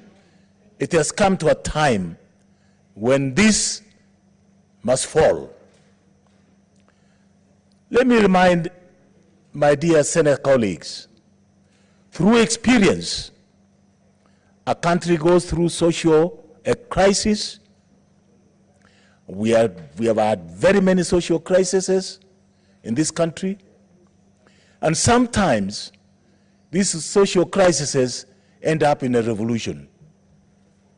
I'm not advocating for one. Countries go through political crises, and we have had such crises during the multi-party era, 1992, Clause 2A. It took Kenyans to come together and resolve that crisis. We had a crisis 2007. Again, it took Kenyans to come together to be able to find a solution to this problem. We had another crisis in 2017. It took a crisis of a handshake to be able to resolve this matter. Otherwise, this country would have burnt. This country would be on a deathbed. But because of the interests of a nation, the nation of Kenya, the Republic of Kenya, one has got to decide how to handle such crises that come before this House. One such crisis is the economic crisis. That's the third element I wanted to bring out. When there was a meltdown in the United States of America, it took both houses to come together. It took the presidency, the executive, to come together and resolve the meltdown issues in the United States of America. Obviously, we have a crisis in this country.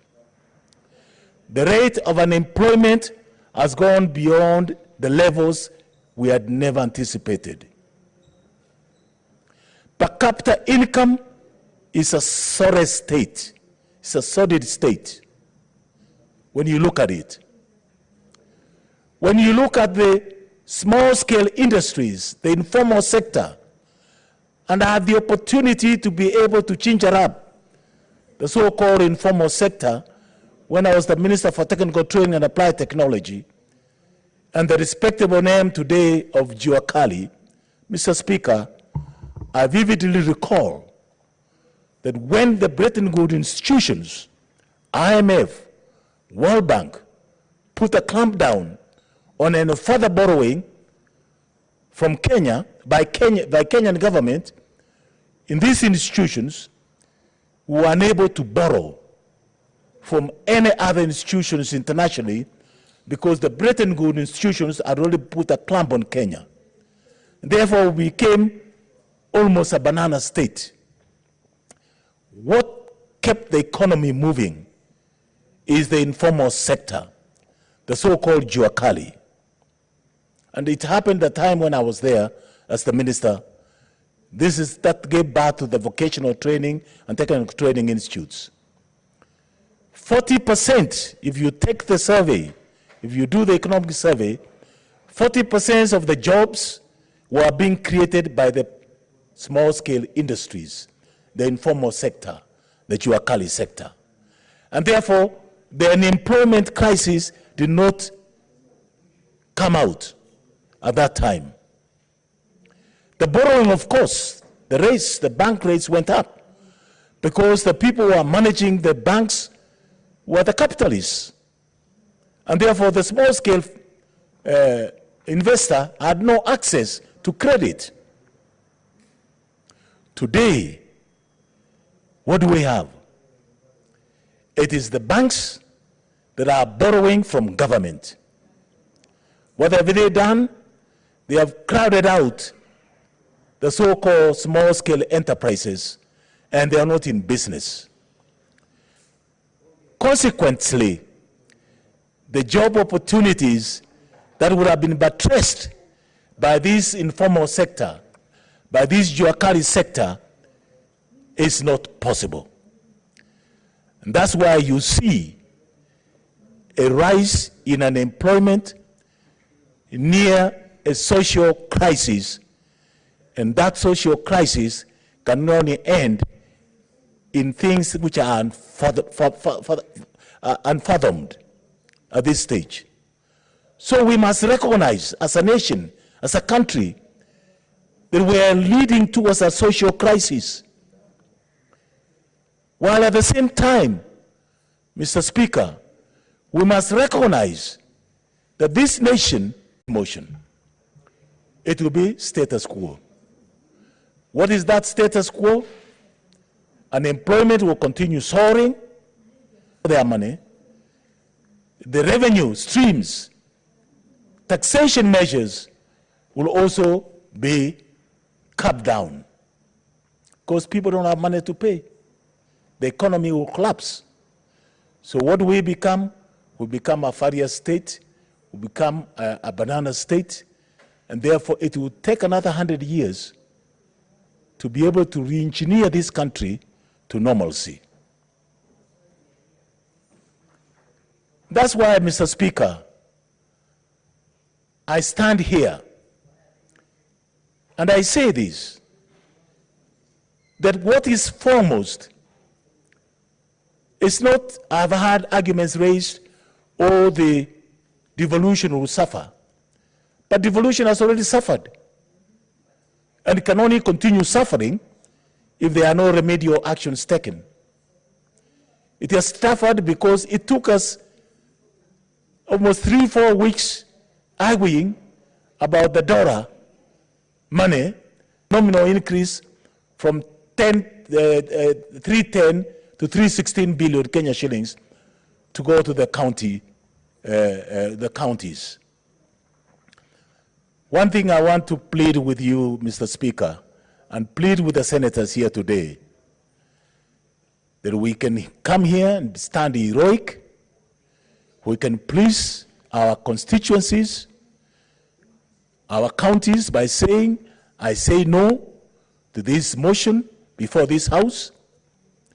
But please remember, when you do so, you are driving this nation further and further to the bottomless pit. Mistakes have been made, and we must accept when the government comes with the bended knees and saying, we made mistakes, we want to make amends. This is what we have done. That explanation by government, by National Treasury, must be acceptable. We cannot just brush it away because of our politics. And I've seen another trend here, which is not comfortable, Mr. Speaker, and it makes me worry that when it comes to issues of a national nature, we're now reducing them to party issues. These are not party issues. You're talking about the nation of Kenya, the survival of this nation. You're talking about the characteristics of this nation. Just like we talk vehemently about the borders of this nation. When there's an aggression from outside, we feel threatened and we talk in one voice in unison. Similarly, we now feel economically threatened as a nation. That the only way we can redeem ourselves is to be able to accept the proposal before this House. And the proposal is that I would have initially, if I were to go on a party lines, I would have taken a very, very strong stand in opposing this motion. But considering the interests of this nation and what this nation stands to lose and what we have invested in this nation, we have invested in people, we have invested in infrastructure, where we have borrowed money, we have invested in education, we have invested in agriculture, and I don't see any chance of revival of all these important sectors unless we recollect and find out how we can heal this debacle that has beset before us today in this House of Senate. The only suggestion I was going to make, Mr. Speaker, that even when we say yes to this motion, Treasury should come before this House, now that they know that we matter as a Senate in the issues of public debt, that they should not always only depend on the National Assembly to be able to pass the money bills and see as if they are satisfied with those because they are now run into a crisis.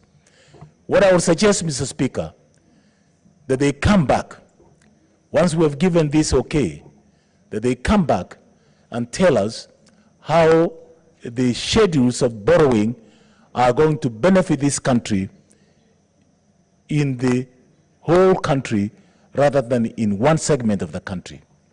I think that is a cry. Even those who are opposing it, one of their worries is, where is my county factored without this, with this additional borrowing? And again, it makes sense, Mr. Speaker, that when you have expensive loans, commercial loans, the only sensible way of doing business is to restructure those loans. Even those of us who have loan banks, when we've run into difficulties of repayments, we go back for restructuring. And I heard somebody saying earlier on that IMF and World Bank are not involved in restructuring. Of course they are involved in restructuring. In fact, the first thing that the World Bank and IMF do when they go to a country, when they assess the viability, the economic viability of a nation, they will say, would you like to have your loans restructured in a manner which is sustainable? That's why we have sustainability conferences in the United Nations of America, of United Nations. The sustainable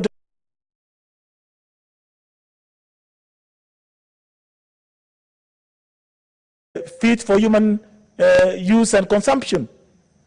We cannot restructuring. It's part of the story of the world economy. And therefore, Mr. Speaker, I want to plead.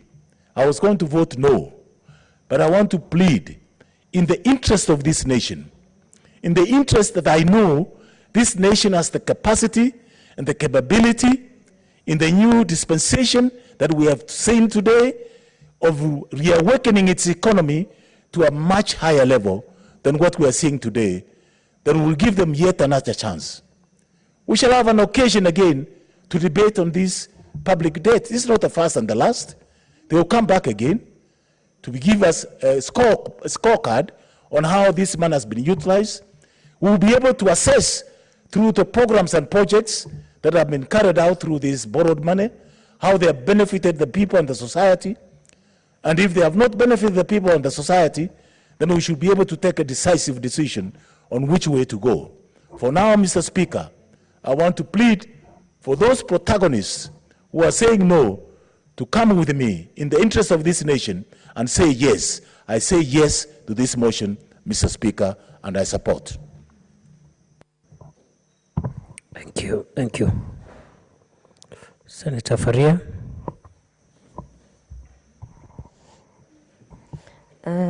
Thank you, Mr. Speaker. And from onset, I want to state that I support this motion. I mean, the amendment of this regulation. Mr. Speaker, and these are my reasons, Mr. Speaker. We are in a catch-22 situation whereby I'm damned if I do and I'm damned if I don't. So we are already in a hole. And this House has two options: to allow the country to sink into a hole now, or to pass this regulation, extend the ceiling, and let us have some money to restructure the expensive debt and to stop internal borrowing. Mr. Speaker, okay, the internal borrowing has been touched by many senators, Mr. Speaker, while contributing.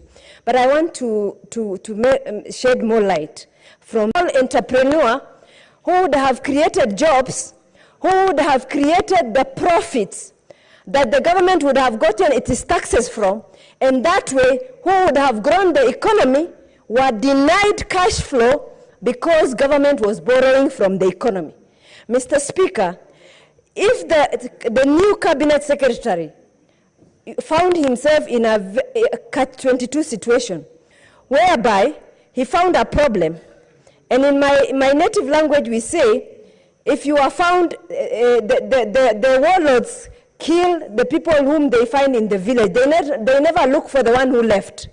So, Mr. Speaker, we have a cabinet secretary who found a mess, but he's there now. What can he do about it? Mr. Speaker, and if he's suggesting that let us clear the expensive loan and get a concessional loans that are cheaper for this country.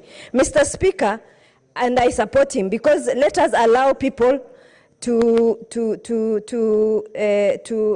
think beyond the boxes and ensure that they get money to fix the problem that they have. Because even if let me even give you an example, Mr. Speaker. If you borrowed money and you cleared an old debt, and then you are left with a concessional loan, then your debt has literally not increased. You've just taken one loan and given, but at the end of the day, your costs are lower, Mr. Speaker. And then, Mr. Speaker, when I sit in the Finance Committee, and I'm sure most of my members were wondering, given my stand on issues, why is it that this regulation, Mr. Speaker? Because for our economy to grow, we need businesses to flow to the local entrepreneur. And unless government stops borrowing from local market, if we don't pass this regulation, government will continue borrowing from the local market, which means the small investors will be denied cash. Mr. Speaker, currently, 2019-2020 budget, our budget is over 3 trillion. Mr. Speaker, if we can save 1 trillion every year from savings of corruption, we can actually offset at least our principal debt in the next 6 years. Mr. Speaker, why are people not looking at that opportunity, Mr. Speaker? That is what I don't understand. We have an opportunity. Senator Orengo has said that nobody is providing a solution. I am providing a solution that will clear our debt, because, Mr. Speaker, Kenyans are hardworking people. So if we save 1 trillion in a year, we will clear all our debt, the current debt, within the next 6 years, and then hopefully, then, and then because of the gains that we'll have realized from the development of infrastructure that we have used our loans with, we can start reaping the benefit of that loan, Mr. Speaker. So, Mr. Speaker, the animal in the House that will make only the debt not unsustainable, but our economy unsustainable, an increase of poverty, decrease of employment, and in the end, all services will shut down if we do not tame this animal called corruption, Mr. Speaker. Mr. Speaker, the other issue is around what the Treasury told us is that we have to be accountable to the common mwananchi, and they need absolute figures. Because when we say a percentage of the GDP, it's only the experts who can understand. But if you tell the layman that it is 9 trillion and you surpass that, then they know you have preached. But when sometimes some of these parameters keeps on changing, because one of the questions I asked Treasury last time we had a meeting with them was, you are saying that our GDP is growing. Why is the revenue not growing in tandem with the revenue? The GDP is supposed to grow in tandem with the revenue. It's not. What is happening? So either somebody is messing around with the parameters, economic parameters, or the money is not going to the ground. So there is a mishap that needed to be cured. So if this is curing that, Mr. Speaker, so be it. But Mr. Speaker, for me, I do not recommend an absolute figure. What I recommend, and I'm giving part of the giving solution is, use the GDP because it determines your ability to pay. At the same time, Mr. Speaker, we need to have an absolute figure that is informed by the GDP that exists, so that that cures both issues. You have an absolute figure, but that absolute figure must be informed by the growth of the economy, because your ability to pay is determined by that. Mr. Speaker, I also wanted to mention about EAC treaty, but since it's been dwelt on, I'm not going to get engaged in terms of continuing. Mr. Speaker, the other issue is that part of the reasons why we go into debt, part of the reason why our economy is not doing well is we don't tap the resources that we have properly. Let me give you an example. In this country, we have a lot of opportunity for clean energy, including sun, that some places like where I come from, God has given in abundance. And that is a safe energy that is so cheap that we have failed to tap. Part of the reasons why manufacturing is not growing in this country is because electricity is expensive. So manufacturers, you know, their overhead cost is higher. And because of that, we are not expanding our ability to manufacture, Mr. Speaker.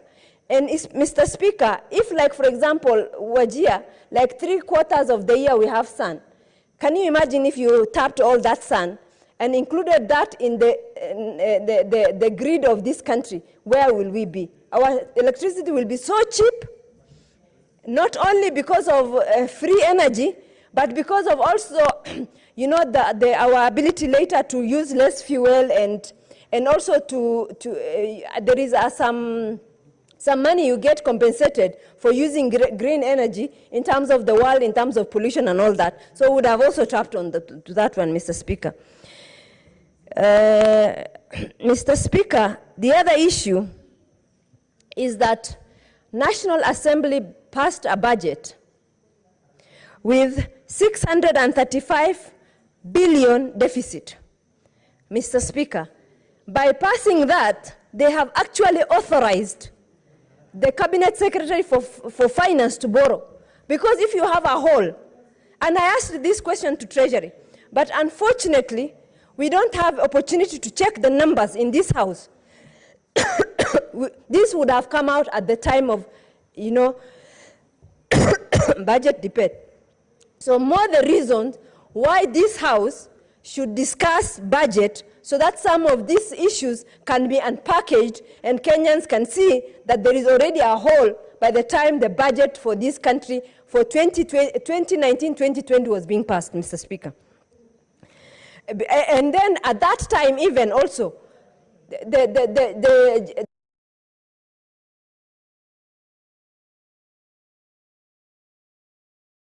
50.7%, so it was almost 1% above. So someone should have asked those questions at that time, Mr. Speaker. Mr. Speaker, the other reason I see, if we don't pass this regulation, is the risk of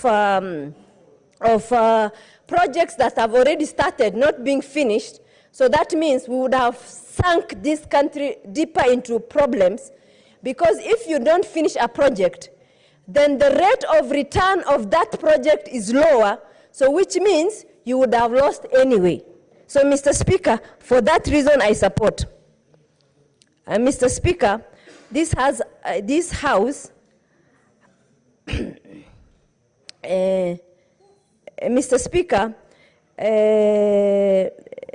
Mr. Speaker, the other reason why I support this regulation is that Kenya is independent for 56 years. And we are supposed to be becoming a middle-income country. Mr. Speaker, for 56 years, every time it rains, Wajir County is cut off from the rest of the country, and Mandera. And those are the only two counties that are not linked to the headquarters of this country.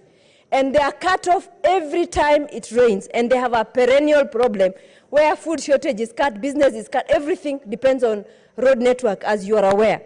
Mr. Speaker, because part of the projects that is being proposed in this budget includes the road from Modogashe to Wajir, for that reason I support, Mr. Speaker. Mr. Speaker, we have an unique opportunity to crash this economy or restructure our debt and support the contribution, Mr. Speaker. Mr. Speaker, I want to say that I sat as the Committee on Delegated Legislation considered this matter as a member of that committee. And Mr. Speaker, if I had, which I think I had the CS Treasury well, and his team, Mr. Speaker, the message from Uhuru Attorney to the committee was so clear that he found a mess in the Treasury, or he found financial problems within the Treasury. And Mr. Speaker, if I got him right, he actually was pleading with the committee to understand the situation of the finances in this country and the economy in this country.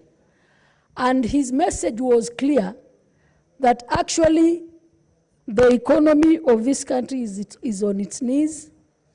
The message that I got from him was that we are closing shop if we don't. The message I had from his team, Mr. Speaker, is that rejection of this ceiling would be almost an economic shutdown in this country, Mr. Speaker. Mr. Speaker, to me, it is a tricky situation that we need to carefully consider as senators, because the situation as presented to us by the CS and his team is that we are doomed more, and then we get the money misused as usual. In fact, the concern now is for us to be able to cross-check that whatever money that is borrowed is going to be used in a prudent manner, and that we check on the corruption that is in this country. Mr. Speaker, it is a shame that we are in this situation. So when I considered the options, I decided personally to support, to choose the lesser evil. Both are evils because we are in trouble. But the lesser evil is for us to allow this ceiling to go to what the Treasury thinks is going to help us as a country. Mr. Speaker, they also presented to the committee a list of projects which has been referred to severally by members as they were contributing, of the ongoing projects and fresh projects that will stall if these ceilings are not raised, Mr. Speaker. These projects are partner funded, but the partners will not give more because we have already bypassed the ceiling that is allowed. So, Mr. Speaker, for these reasons, I felt that we needed to consider, save this country, not say because we are in trouble, let us get into further trouble, but by allowing the team, the CS Uhuru this time, Mr. Speaker.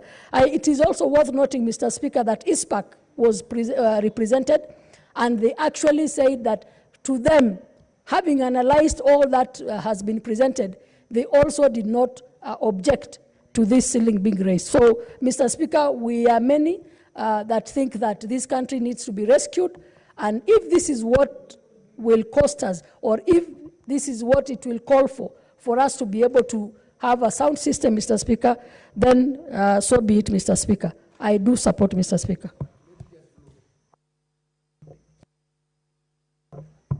Very well. Mover. Vice Chairperson, Senator Faria. Time to reply. Order, Majority Leader, you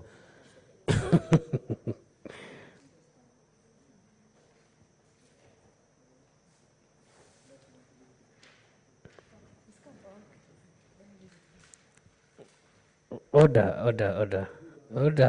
You are not on record. Mr. Speaker, I noticed that my chairman is here, so I let him reply. Very well, Senator Pogisho.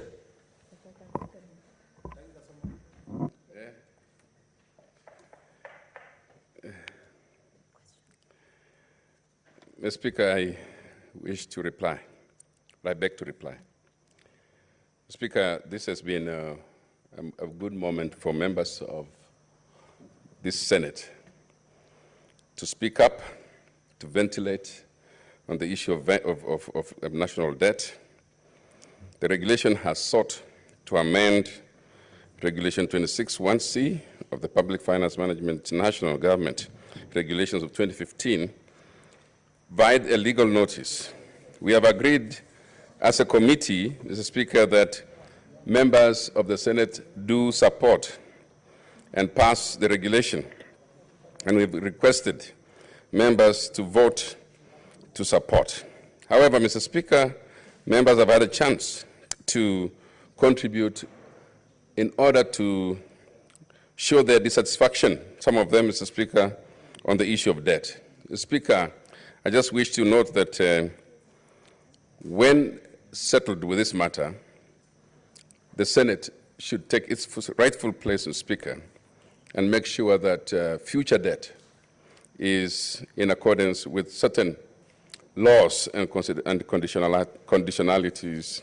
And that I hope, Mr. Speaker, that we'll move in that direction together to make sure that this country does not continue to grow in appetite for debt, but that, Mr. Speaker, debt can be used to develop the country. So, Speaker, with those few remarks, let me just thank every member who has contributed, and I hope, Mr. Speaker, that when it comes to agreeing with the committee, that members will agree. So, pursuant to Standing Order 61.3, Speaker, I beg to ask the Speaker to defer putting the question to a later date. With those few remarks, Speaker, I beg to move. Thank you. Sorry. I beg to reply, Mr. Speaker. So. Order. Oh, yes. Have you applied for deferral? Yes. Very well. I direct that division be conducted tomorrow at 2:30 p.m. This is a matter that requires voting by delegation. Order, members.